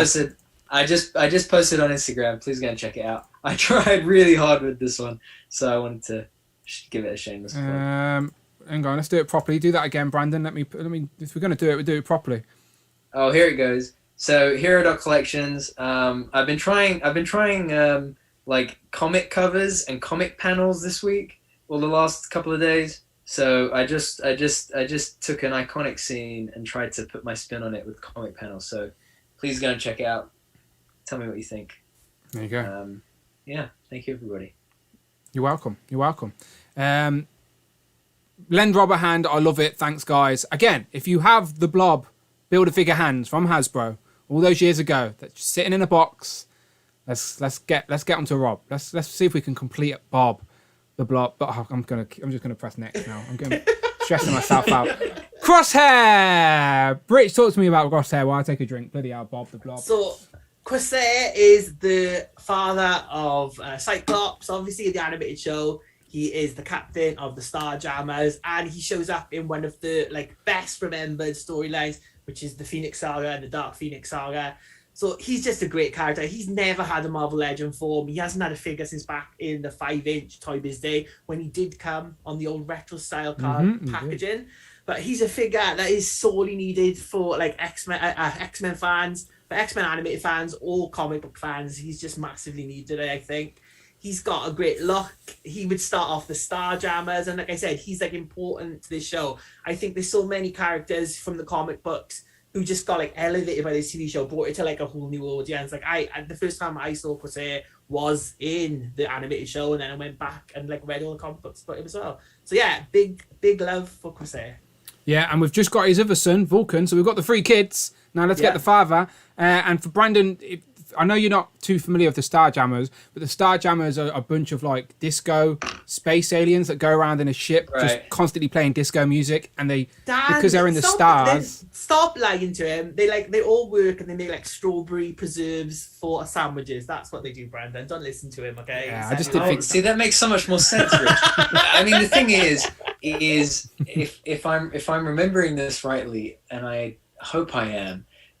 We all have a very dear friend who loves the Starjammers, and I think he deserves as many Starjammers as he can get. So I would love. Does his name rhyme with Frod? Yes, it does. Okay. Yep. Yes, it does. Shout out Frod. Shout out Frod. Yeah. Please don't make this a Walgreens exclusive, and anyone. No, please don't. Fan channel exclusive, something like that, something easy to get. Poor rectangular. And exclusive to everywhere. Yes. We need the Starjammers now. As I said, they've got some great characters. And like you said, Rich, is an important part of the animated show. And if that's the way we're gonna get him in at least plastic in some scale, some sense, then I'm all for it. Brandon, is it a character that you're not too familiar with, obviously, but you remember it from the show a little bit? Yeah, that's the only thing that I've ever been familiar with them with.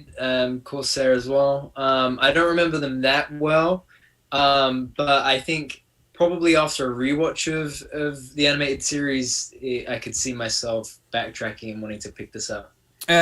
Jumping on the chat, Saint Archangel says, I want a Starjammers multi-pack. Lots of hits for the Starjammers from Jay and Tom and Damien.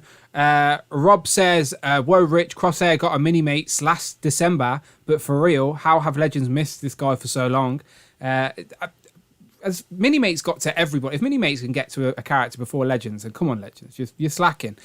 Bring Toys to Work says, heck yeah, but we need a Starjammers box set. Rob also says, hit. Tac says, I was tempted to get Friday to interrupt. Well, what were you saying? I'll read it if I see it. My bad. Rush McGann says, Starjammers need to be the next Amazon box set. I think that's the best way to do the Starjammers. For me, if I was just in an ideal world, like we've got the Defenders, like we've got the A-Force women, and like we've got the Alpha Flight let's get a Starjammers box set. I think that would be great.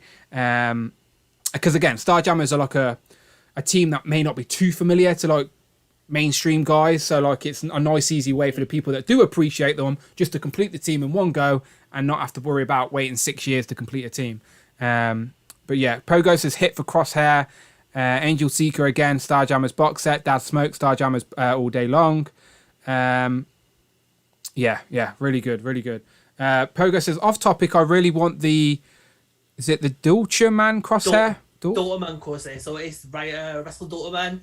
He's does like a lot of the artwork behind me. Okay. But the first Marvel comic book he drew was Cyclops. He came over and he started off in comic books on Superbia, which was Grace Randolph, that like woman who leaks everything on YouTube now. Oh yeah, the blonde girl with the thumbnails and stuff. She used to work for Marvel. Then she left Marvel. She was like in the new media for Marvel. Then she left Marvel and started writing comic books for Boom. So she wrote Superbia, which Russell Dolceman drew, and Russell Dolceman's artwork is so great. And then like he joined Marvel, when Cyclops was a kid, he drew like the first 3 issues with Greg Rucka. Sorry, I'm geeking out, but I love Russell Dolceman, and he does like really, really great character design. Like Jim Lee does great character design in the 90s. Russell Dolceman just does the best. He did all the the X-Men Gala, the Hellfire Gala. I've got the book. I've literally got a book with all the Hellfire Gala outfits in. He did them. There's a new cover just out where Carol Danvers has gone back to like the binary look. And it just looks it's like iconic, the original look. I have the official guide. So well. The official guide with all the looks in. There you go. For the There you go. There's Beast in a tuxedo. See him? He didn't do that one. Definitely didn't do that one. There's Mystique. I was just having a quick look for Kitty Pryde, but I just couldn't find her. There you go. There's a lot. I think he did do the Kitty Pryde one. I'm pretty sure. Yeah, there you go. I don't even know how or when I got this, but it's the official guide. It was free. I didn't pay for it. Free. But there you go. Official guide to the Gala. Great. This literally, you could make legends out of every figure in every character in here. It would be a crazy little set. But maybe in 20 years' time we will. All right. Let me drop that. Okay. Real quick, let me just press this button again and let me just show you that so far Mark Tac is the stream legend. I don't know who he knocked off or how it happened, but Mark's got some full life. And also, I'm trying to get to 15,000 subscribers, so I'm trying out new gimmicks on Streamlabs. I'm just making sure they work. I just wanted to check they work. Okay, so we'll go back now and go to the next figure. And this is, someone's already mentioned her head, but can we have the full body, please? It is, of course, Lilandra. Now, I actually put her on the shelf earlier because I had a spare. I think Brandon may have actually brought me a spare Jocasta, and that's what she's on. It might have been you, Brandon. I remember. Did. You did, yeah, you did. Yeah. The Disney store before it closed. Yeah. So I've got my Lilandra head on just a Jocasta body, and she's like right at the back of my sort of cosmic display. I think she's next to, what's his name, Zemnu at the minute, because she's just hiding, because I'm not a big fan of kit bashing, if you know what I mean, like on the official display, but this is all we can do at the minute, you know. So, but we need Lilandra as a Shi'ar. She say it properly for me, Rich. I'll get it wrong. The Shi'ar Empress. Yes, Lilandra. thank you. I would have got there, but I'm stuttering all over my words today. But what do we need her, Rich? We've got her head, but we need the rest of her, right? Yeah, so like most of us know, like Professor Xavier for the last 10 years, she gives good head, Lilandra, but we need more than that, don't we? We need more than just sometimes the head. Sometimes in a long-term relationship, that's enough to get by. That's just that will do every now and then. It's enough time now. We need the full body works of Lilandra. Like Lilandra again. So like if you look in the corner box, is her alternate like head without her helmet. So like Wolverine, her hair is in the shape of a helmet, which is great for like putting it on and stuff like that. But she does have another look, which is like the black leotard with like the spider emblem in the middle. That's like when she first crash lands on Earth. And then this is her more like iconic like Empress look. And it's just like a really great character. Again, much needed. It's a character as well. I think people have been kit bashing it for years. So you put Lilandra in this look, and it is something like I think people could just like paint silver if they wanted to like put the normal head on it as well. So Why not give it to us? And Brian Merchant, yeah, I have been doing the whole thing in Welsh. I do apologise for my beautiful accent. Don't apologise. He's only. It seems like he's only kidding himself anyway. I'm getting the piss taken out of me as well. I can't even speak today anyway. And then everyone knows I've already got a lisp. And Rush is taking the mick out of me. He's saying, "Why does it sound like you are pronouncing his name as Crosshair?" Because I am. That's how I say it. Crosshair. 2 separate words. That's how I say it. You have a lisp? Yeah, I've had speech impediments my whole life. Like I mix up because I talk so quick. I never knew. I've talked to you every week for 77 weeks straight, and I've never noticed. Honestly, ever since I was a kid, I used to go to like speech therapists and stuff because I speak so quick sometimes. I mix up words in a sentence, but like I say I'm going up the stairs, but I say I'm going stairs them up. But because someone listening to me will just know what I'm on about, they won't bother stopping me and interrupting me. Obviously, the chat and the comments do occasionally, but I just ignore them. But yeah, like I stutter sometimes as well, if you couldn't tell. But be kind to me, all right, people? I've run 4 live shows. I've got Dan Who Network, all right? But what about you, Brandon? Did you do the same as me? Did you just have the Lilandra head on another body? I know some people use Silver Sable. Home Dude, by the way, has just knocked off Mark Tac, and Home Dude is now using his channel membership. I didn't realise that using your channel membership token literally will just put you as the legend, but I don't mind it. So there you go. Use your channel membership token. Home Dude said, my girlfriend broke up with me, so I'm moving out. More figures and hot toys for me. Hooray! Well, I hope it's a hooray. I don't know. If you're happy, I'm happy, Home Dude, all right? There's always a silver lining. Yeah, I'm happy if you're happy. As I said, then she probably wasn't right for you. There you go. It's all good. You're a free man. If there's one thing that's guaranteed forever, it's these guys. Yeah. Well, these guys too, but I meant these guys. The legend, yeah. I was a bit confused. I was like, forever? Don't tell Mrs. Hero I said that. But anyway. And coarse hair. That's Satan. Coarse. Yeah, I do say crosshair. I'm not gonna lie. I say crosshair, even though I'm aware I'm saying it wrong. But it's just that's how I say it. Crosshair is a cooler character than Corsair anyway. Corsair. Don't let anyone tell you otherwise. Trying to help is all Dan the man. I mean, it's all good. I take it lightheartedly. Don't worry. If I had self-esteem issues, I wouldn't be on YouTube talking to you. Trust me, I'm all right. Trust me, I'm good. I can take it. Bloody hell. I've been called a Hasbro bum pirate, and I'm still here. It's all good. I'm the captain of the ship, mate. I'm the captain of the ship. Don't worry about it. But anyway, carry on with Lilandra. What did you do? I did Silver Sable. Yeah. Wish I'd done Jocasta now, to be fair, because that Silver Sable body isn't as good as the Jocasta body, because the Jocasta body is that Moonstone body, isn't it? So it's much more. It's much womanly. It's much womanly. More yeah, I mean, I started to second guess myself as I was speaking because I didn't want it to sound weird like that. Like I meant it in terms of the Silver Sable body is quite flimsy in terms of posing it and stuff like that. It's not as fun to pose as the Moonstone body. So. Yeah, that's what I did anyway. But I think to get a cell shaded Lilandra that is like an accurate version of Lilandra would be so much better. And like you guys have said, I think that if there was ever a time to get an accurate version dedicated just to Lilandra, this would be it. Yeah. Because of that role that she plays in the final season with Xavier and so on, which may play into, content to come. Yeah, story to come.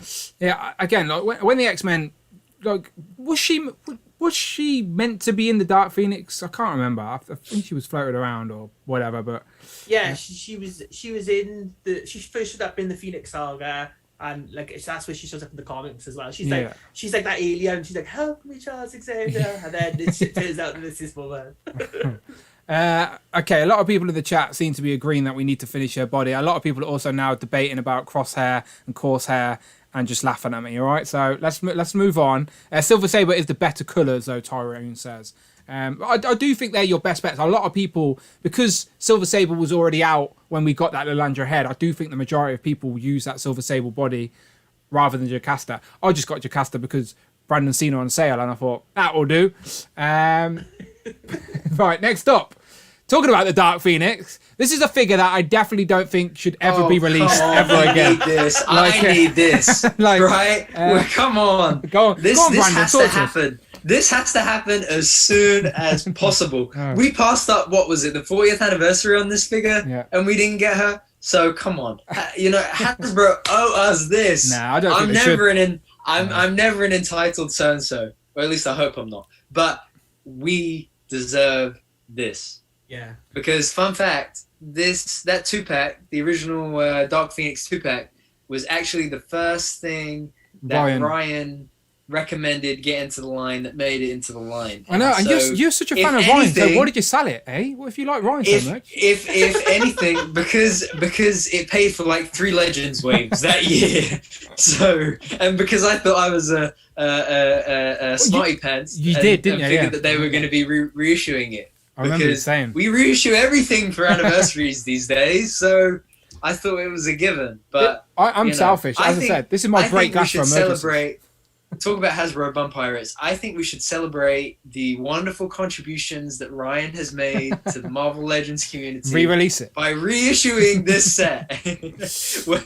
When's Ryan's 5th anniversary or 10th anniversary on Legends? Let's release it then. I'm not gonna. Right, so obviously everyone knows I have this set still upstairs. It's not mint on card. I have took the figures out. I think I even did a review. I can't remember. Even still, so I know I could still probably get a couple of $100 for it if I wanted to. But easy. I just can't help. I can't help but just want to keep these things because then I'll just get Sally's regret. I'll be good as soon as it's gone. But you're right. This is inevitable. At some point, we're going to get a Dark Phoenix, and I'm going to be like, no, like instant, just wah wah wah on my previous one. Talk to us, Rich. What do you think?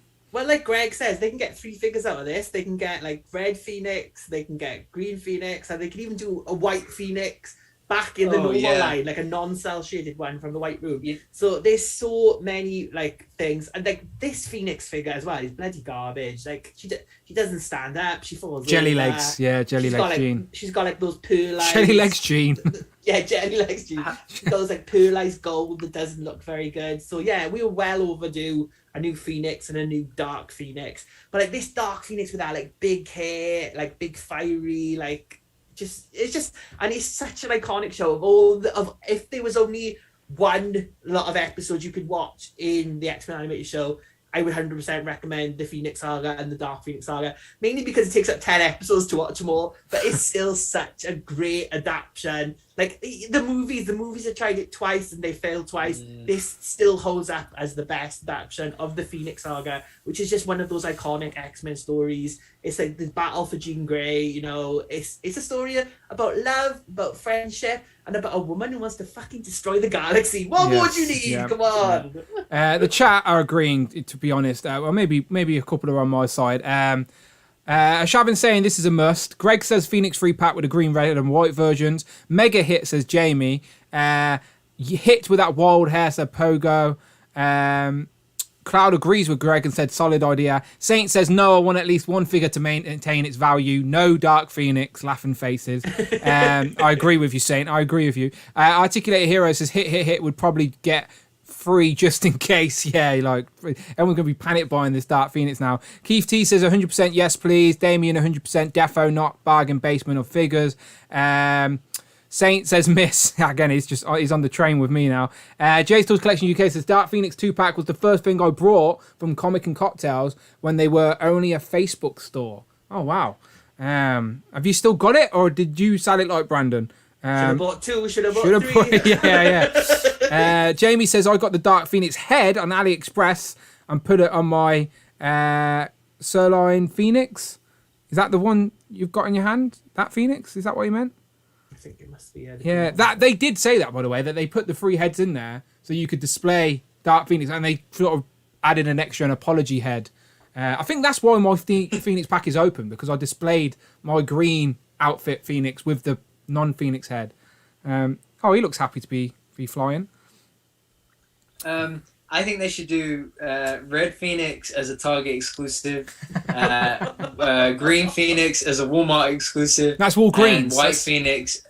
And White Phoenix as a Walgreens exclusive. No, Walgreens is the Green Phoenix. Come on now, Brandon.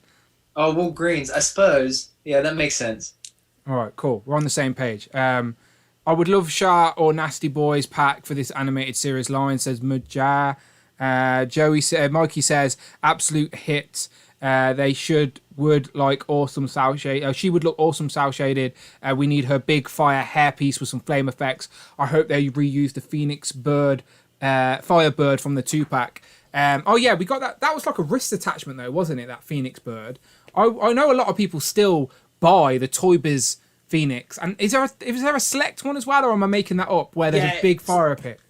The select one is the Grant Morrison run, so it's like the black like leather Phoenix costume, but it's the big. She comes with the big fire effect as like a base, and that's like really cool one as well. Yeah, and a big thank you to Dan, because last night I finally got one of my most wanted figures as well, which fits in with this and with that. Because I finally got, hopefully finally got, could be all a prank gone wrong, but I finally got the Marvel Select Marvel Girl with the XMen gates that I sold years ago.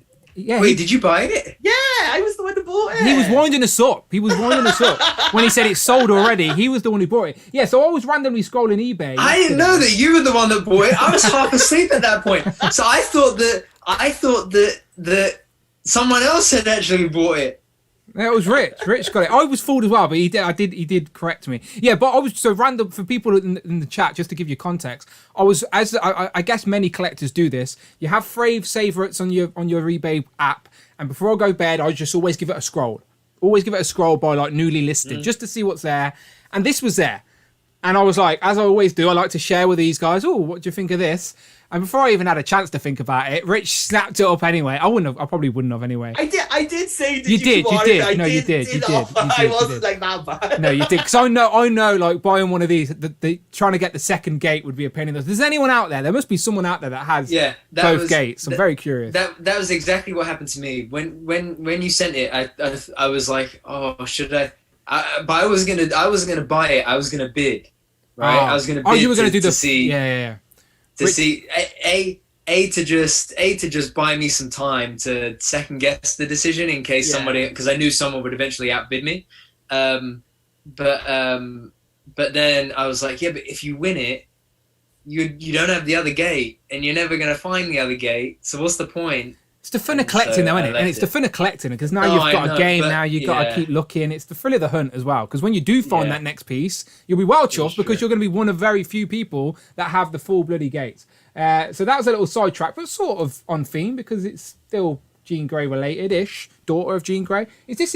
Marvel Girl is Rachel, right? Or all right, cool. But yeah, Richard got that yesterday, so very happy for him. Okay, let me skip back to the pictures. So we all agreed, everyone's on agreement. Marvel team, if you're listening, we do not need the Dark Phoenix. All right, so we got one left, right? Yeah, this is a big one. This is the big one. So there's one character I think like when we did these like this to 15, there is one character I think key to the whole X-Men animated series. I think it's a character that a lot of people don't really think of straight away when they think of this series. But I think when people see the one that we picked, that they all know why we picked it. And I think it's when a lot of people would like. I think like if people started like typing in the chat now, they might be able to guess who we have. Yeah, please do write in the chat. What do you think? We've got one more pick. Which do you think it is? It's like these last couple, so Kosei, Lilandra, Dark Phoenix, all Phoenix Saga, Dark Phoenix Saga. So it is a character who shows up in the Phoenix Saga, the Dark Phoenix Saga. It's a character that I think we got in Figure 4 once before, and maybe a mini-mate along the way. Oh, maybe, yeah. Yeah, but... I know it definitely goes... It does, because actually it goes for a lot more money on the aftermarket now than it did at retail, that's for sure. A lot of people have been moaning about the price of this quite recently. It's just shot up in value, like due to I think... probably going to appear in the MCU at some point. I think there's been hints. I'm just reading the chat. Some people are saying Apocalypse. Animated Hero says Kitty. Justice Demon says retro Beast Head on the blue body in the lab coat. Damien says War Star surely. Mike D says Rogue's Book. No Apocalypse. Eric the Red says Rush. Little Green Guy says Dad Smoke. Saint Archangel. Read Saint Archangel's. Which what the yes Bubble but Rogue, that one. Yeah, Bubble Butt Rogue. That's so funny. Gladiator, Rogue's Butt from the animated series deserves a figure. He's not the only one. Multiple people are saying What is it with Rogue's Butt? She's animated, people. Look, people have their fetishes. If you're into animated stuff, you're not hurting nobody, right? So. You're not wrong. David Evan Smith says Space Slag, Deathbird. Gladiator, Deathbird says Mikey. Gladiator says Knight of Ren. Eric the Red would be great. Pogo. Is he in your hands? Hey, Rich. Oh, you give him a tea? Is. Yeah, maybe it might be in my hands. You never know. No one's guessed it right yet. Honestly, this figure is a big deal. This character is a big deal to me. And if we're gonna get like, if anything can sell me on cell shaded figures, this is the one that's going to do it. And I mean, I know I would get triple doubles of this one because it's just such a good character. Well, and he lost. If you got triples of them before, you'd be making a mint now because you can sell them for a pretty penny. Yeah. That's true. Yeah, you could maybe even like what $49.99. You think? I'm just gonna do a quick Google of the aftermarket price on this next one because I know I want to show it because it's definitely worth a discussion point because this character is so sought after. It's like, why wouldn't the Hasbro team redo it? Yeah, Emma Frost, Mojo, Gladiator, Spiral, Longshot, Gladiator, Rogue, Beast. No one has got it yet, guys. Come on. Okay, well, as I said, we can't wait too much longer, so let's just get straight in there. So this is my personal most anticipated figure to get cel shaded on this X-Men not retro, but I guess it could be retro, but it's the VHS line. This is the penultimate figure for today's stream. It is, of course, Hellfire Hank.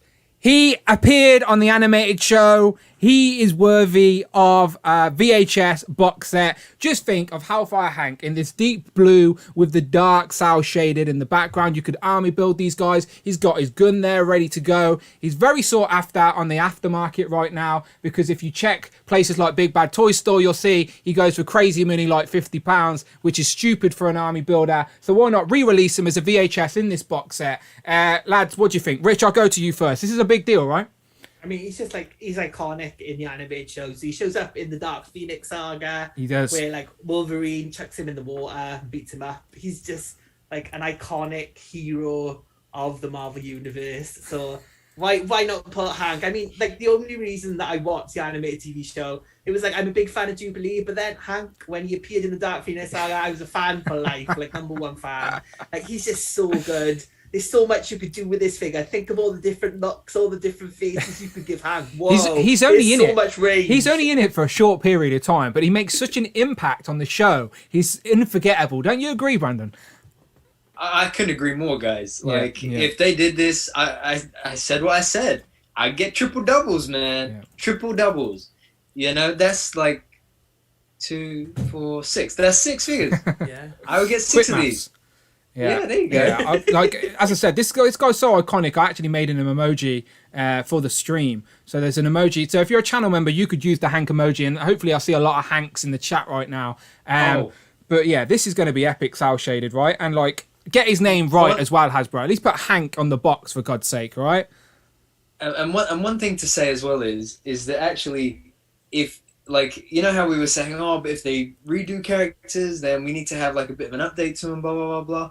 I'd love to see them do fists with him as well. Yeah, I'll take some fists with Hank. Fists as well as the gun that he holds. Take it from me. I've got to know Hank pretty well over this last year or so, and Hank is a bit violent for some reason. He likes to give people a bit of a whack with whatever weapon or accessory he has nearby. And if he had his own set of fists, then maybe he wouldn't need to acquire a weapon to do some damage because he's not scared to use his fists, Frank. It's just that he didn't come with any. But until then, he will find many a weapon. He wields a lot of power in this Hoover, trust me. Cel shaded, please, come on now. Ultimate Hank. Saint Archangel said Dan is like the proud father right now saying his kid is the best one on the team. Come on now, Hellfire Hank. But this is still a good talking point, right, by the way, because we would, of course, put Frank... Because Hank... Who's Frank? Hank would have put... he was on the animated show. The Hellfire Goons were on the animated show. That is canon. You can look it up yourself if you've got a Disney Plus subscription. So we're not wrong in saying that you could put Hank cel shaded, make it happen. But what is going on with Big Bad Toy Store? What's going on? Are they even allowed to? Are they allowed to do this? I thought first and foremost that the Hellfire Goons and Guards for the US were a Pulse exclusive. Pulse exclusive. So so they must have bought them on Pulse, surely. There's got to be some sort of loophole where Hasbro are like, whoa, you can't be selling this figure at virtually triple unless they retail. Imported them. I don't know what's going on. I do apologise to our whole toy community for raising the price here on Hellfire Hank. I've just got to take I should have prepared a statement and addressed this officially, because this is some serious stuff. It was never my intention when I put Hank into the spotlight of the toy community to raise his price where it would be unattainable by my fellow collectors. So I want to just put my hands up and apologise here formally on the live stream as 100 people are watching and say, this wasn't my intention. I think Hank should be available for everybody. And if the Hasbro team are listening, you need to reissue these guys and put them back on Paul straight away. All right. And there you go. I apologise. And if anyone missed Hank as well, Dan's got like 70 upstairs. So, hit him up. Big Bad Toy Store bought them from me. They bought them from me. Dan, how many can we have? There you go. The other thing I was going to say is that when I think about it, we actually paid, what, £18 for these? It wasn't like we're not that lucky to get it for £14.99 or dollars. But so we would have paid about £18 for these. Call that £25 for argument's sake. Shipping on top of that and stuff. These were $25. Like UK, these were in stock for a long time. Like you get these off Kapow last year. Yes, I just bought Kapow's last one last night. Oh, did it? Yeah.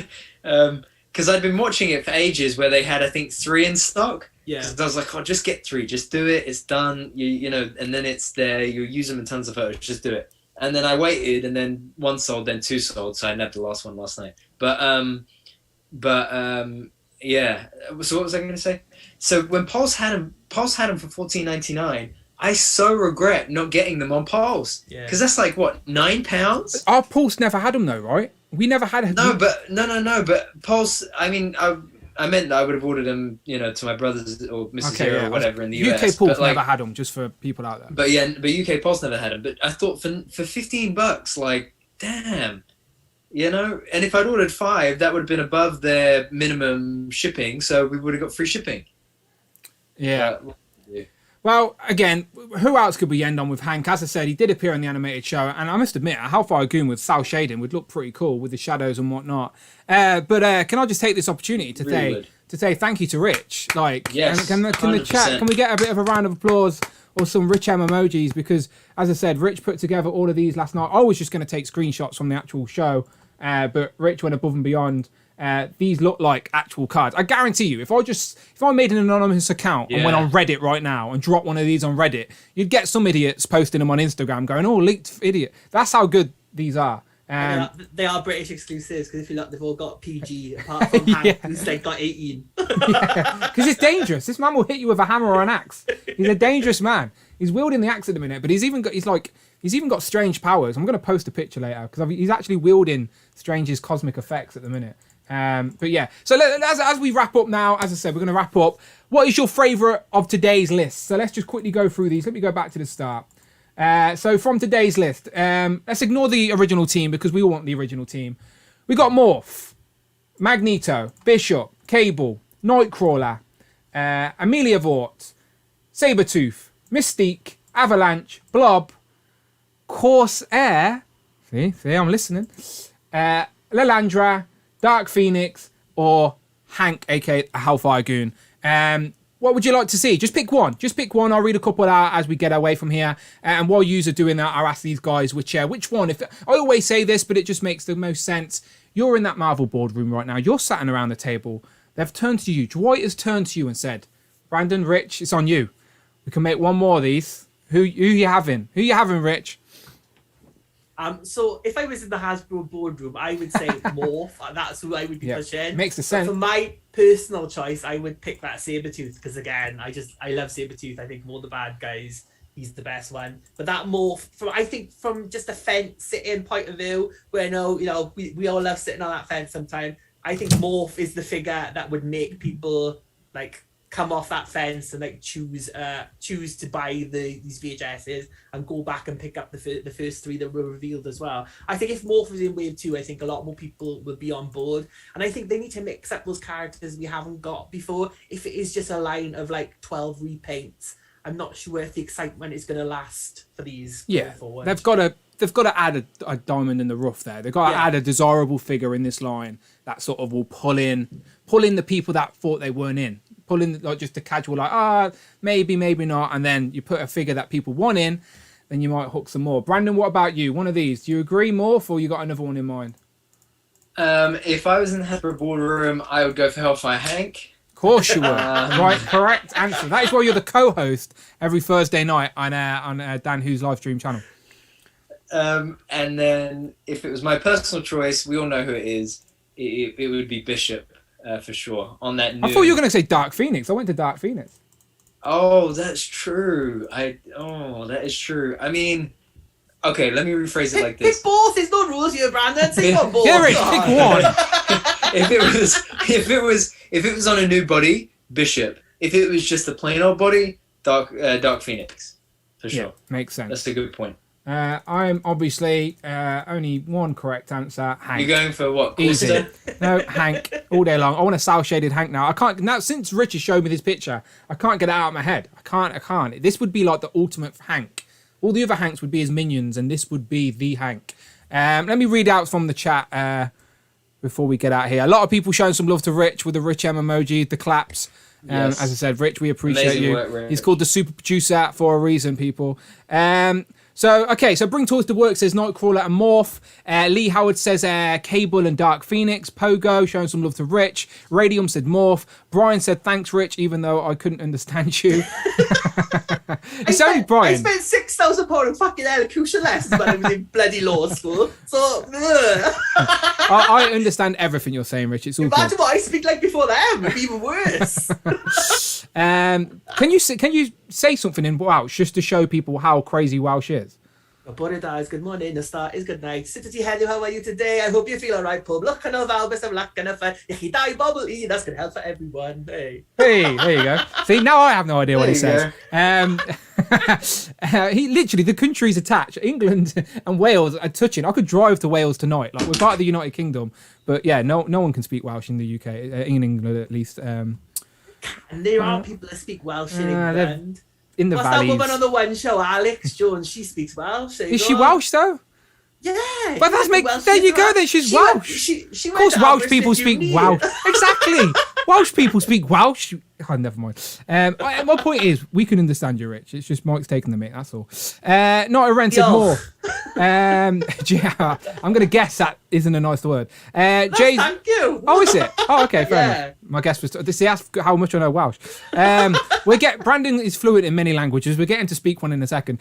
Jay's Toys Collection UK says Avalanche. Not a Renson. Morph is number one. Damien says Avalanche. Nathan says gotta go for Blob. Honestly, and Nathan, thank you once again for the super chat earlier. I don't know why Friday didn't take a liking to you, but I like you, my friend. All right. Hopefully you can join us on Legends and Liquor this week. But I appreciate you. Joe Wesley says I'm a bit behind, but in some ways I don't want the new Blob, as it was my first builder figure, mainly picked up from Tesco in North Wales. Don't find many Legends there now. Don't find Legends in Tesco at all now, really, to be honest. But that was a long time ago, Joe. Rush says Morph. David Evan Smith. They said they are all winners, but Morph is essential.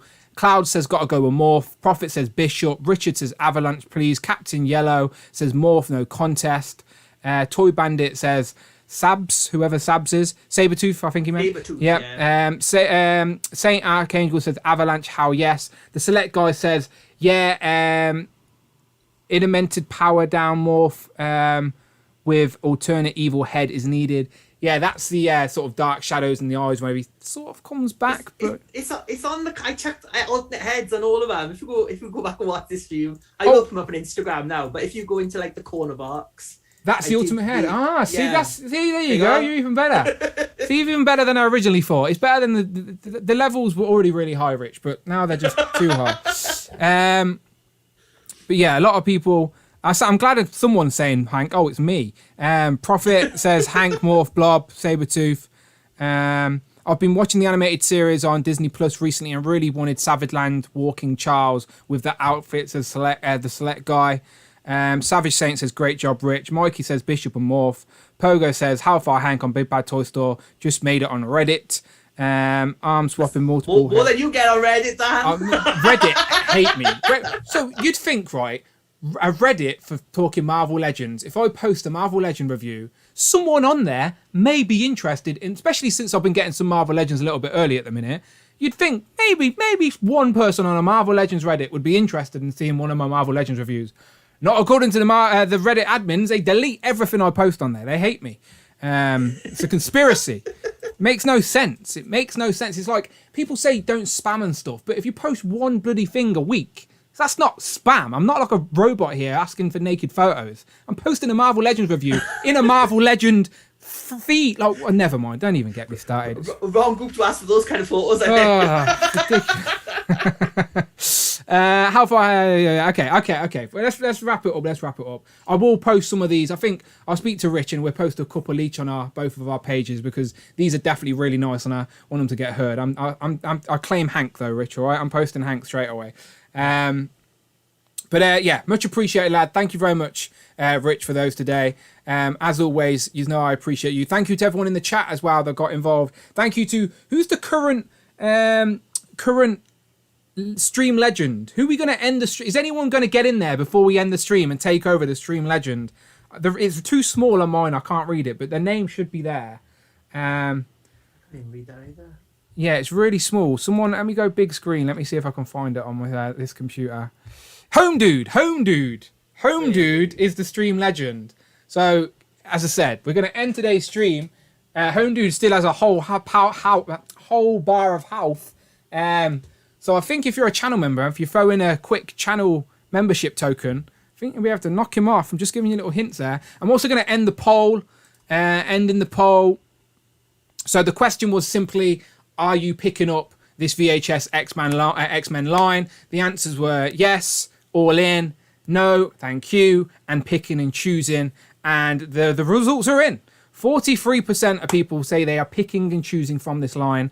36% say yes, all in, and 19% say no, thank you. So still a lot of people are getting these figures. Only 19% there are saying no, not at all. A lot of people are either all in or picking and choosing. So it will be very curious to see who else is next. Again, we're highly expecting to see Jean and Storm. And again, there are versions of Jean and Storm we want to see. So will Hasbro do it? We shall find out. But those 19, they're just waiting for the DVD special edition. So as soon as they come, they'll be fine. Yep. And before we wrap up as well, just while we're talking, this week is a Legends and Liquor week. Oh wait, that's Turtles and Tea. Let's see, too many shows.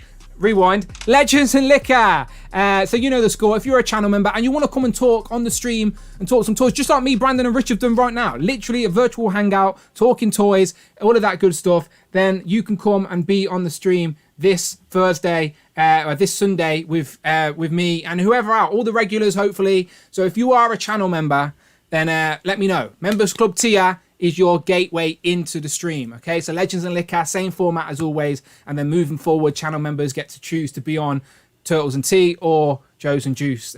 Probably not as many guests as I have on Legends and Liquor, but we'll see what I can do. But there you go, this week. So if you want to be on Legends and Liquor this Sunday, start letting me know after tonight's stream so I can start writing that down. But in the meantime, make sure you follow all of these people, including Brandon and Rich. So let's go around the board. Brandon, where can these people find you online taking photos? As always, guys, hero.collections on Instagram. Got one more spider post to come tomorrow, and then hopefully we will be singing the American National Anthem over the weekend, depending on how the mailman feels. Ah, yes, So spoiler alert. Yeah. Shall we tell him? Let's hope. Let's see. I don't want to jinx it. Okay. Hopefully, fingers crossed, I get something pretty new that is going to make Parallel Universe very jealous, and I'll do a review as quick as I can. But yes, this weekend, stay tuned. So I'm hoping that's this weekend, and then next week, any Transformers fans? We got some Transformers coming next week, so I'm excited. But Dan, as always, thank you so much. All good. Rich, you hit out the park with the images this week, the visuals, as always, my friend. Rich, where can they find you online? And we're gonna make sure we post some of these images as well. So tell them where they can go and find them. So you can find me on Instagram at Displayed Once, and if you're a fan of the X-Men, then I would recommend going and checking out Power of X-Men as well. We've got this t-shirt. There you go. Woohoo! They are the X-Men experts out there. I just know a lot about X-Men because I've followed them for forever. X-Men experts. I see what you did there. And again, congratulations. It seems like we're finishing the stream and the Home Dude is the first official stream legend. So I don't know what I'm going to do. I'm glad it worked. Today was like a trial run. It worked. Now I might sort of try and incorporate this into the mainstream and give points. I don't know. You know I love a game. Come and join me for racing some ducks on Sunday. I'll figure something out. I'm going to make sure Mike D's got it spot on. Maybe. Fingers crossed the mailman doesn't let me now, and I may have it this weekend. But yeah, let's race some ducks on Saturday. Thank you to everyone who's been here. Let me read a few names before we go. Alex has been watching all stream, and who just said that? Greg just said there's no hot toys here, but Alex appreciates some good toy talk. We're educating him, so when he goes back to the lads on a Friday, he can talk 6-inch, and they'll be impressed. They're impressed, Dante and Ryan, with his 6-inch Marvel Legend knowledge. Episode 101 this week. No, yeah. Just like triple figures. Well going. Triple figures. So yes, thank Alex Sanchez, of course. Infinity Equation every Friday. You know the score. Mike D, Savage Saint, Greg, Damien, Pogo, Bon Williams, Prophet, Mikey Rowe has been in here most of the evening as well. Jamie, Articulated Heroes, The Select Guy, Toy Bandit, Rich Moore, Rush McGowan has been there. Shout out Brian, even though we can't understand Rich. Daz Smoke, Bring Toys to Work. Phil Jones was lingering as well, I think. Shout out Phil. Lee Howard. Phil Jones understands me. He's only down the road. He gets it. He's in Wales as well. He gets it. Always shout out Phil Jones. Jamie says just got his invoice too. Shout out Cloud. I see the foxes. David Evan Smith says great stream as always. See you on Legends and Liquor Sunday. Yes, again, if you want to be on Legends and Liquor Sunday, then tell me after the stream. As I said, I can usually get about 14 people on, but more than that, and my girlfriend will kill me. So because the stream will just go on forever. She's already says to me like these streams should be 2 hours long, right? And you never come off for like 3 hours, and I'm like, yeah, wow, I get carried away. I can't. If she talks some toys with me, maybe I would get off more often, but she doesn't, so I stay on here and talk to you guys. But yeah, hit that join button. What can I tell you? It's a new year. Get on board. I'm trying to start a whole new streaming frenzy and get you guys involved. So yeah, please hit that join button. And as I said, Legends and Liquor this Sunday. Let me know after the stream you want to be involved. And lads, we can wait for a few seconds, but then I've got an end screen now. So we'll wait for a second. Give them a little wave. Give them a little cheeky wave. Brandon, give them a wave. Brandon, give him a wave. Sorry, Hey, Brandon, give us a wave. Brandon, give us a wave. I was typing a comment on Mini Plastic Multiverse's Miles picture. Yeah, Mini Plastic Multiverse is making some sick photos.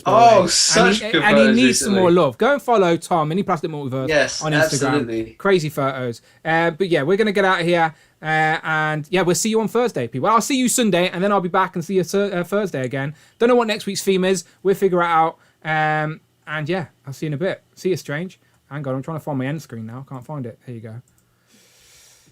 There it is. Now we whisper. Now we've got 30 seconds, lads. What do you want to say? Oh, what can we say? I am getting capped, by the way. I am getting Captain America. Hopefully, if they post it. Well, yeah, that's why I didn't want to jinx it, just in case, because you never know. Wow, this is the secret part of the stream. No one hears this bit. That's true, yeah. Maybe Iron Man next week then. Iron Man next week, yeah. The retro if that figures next week. I would be so happy. I need some more. I'm hoping we get Strange next though. Need that. The Strange wave, yeah. And America Chavez. Yeah.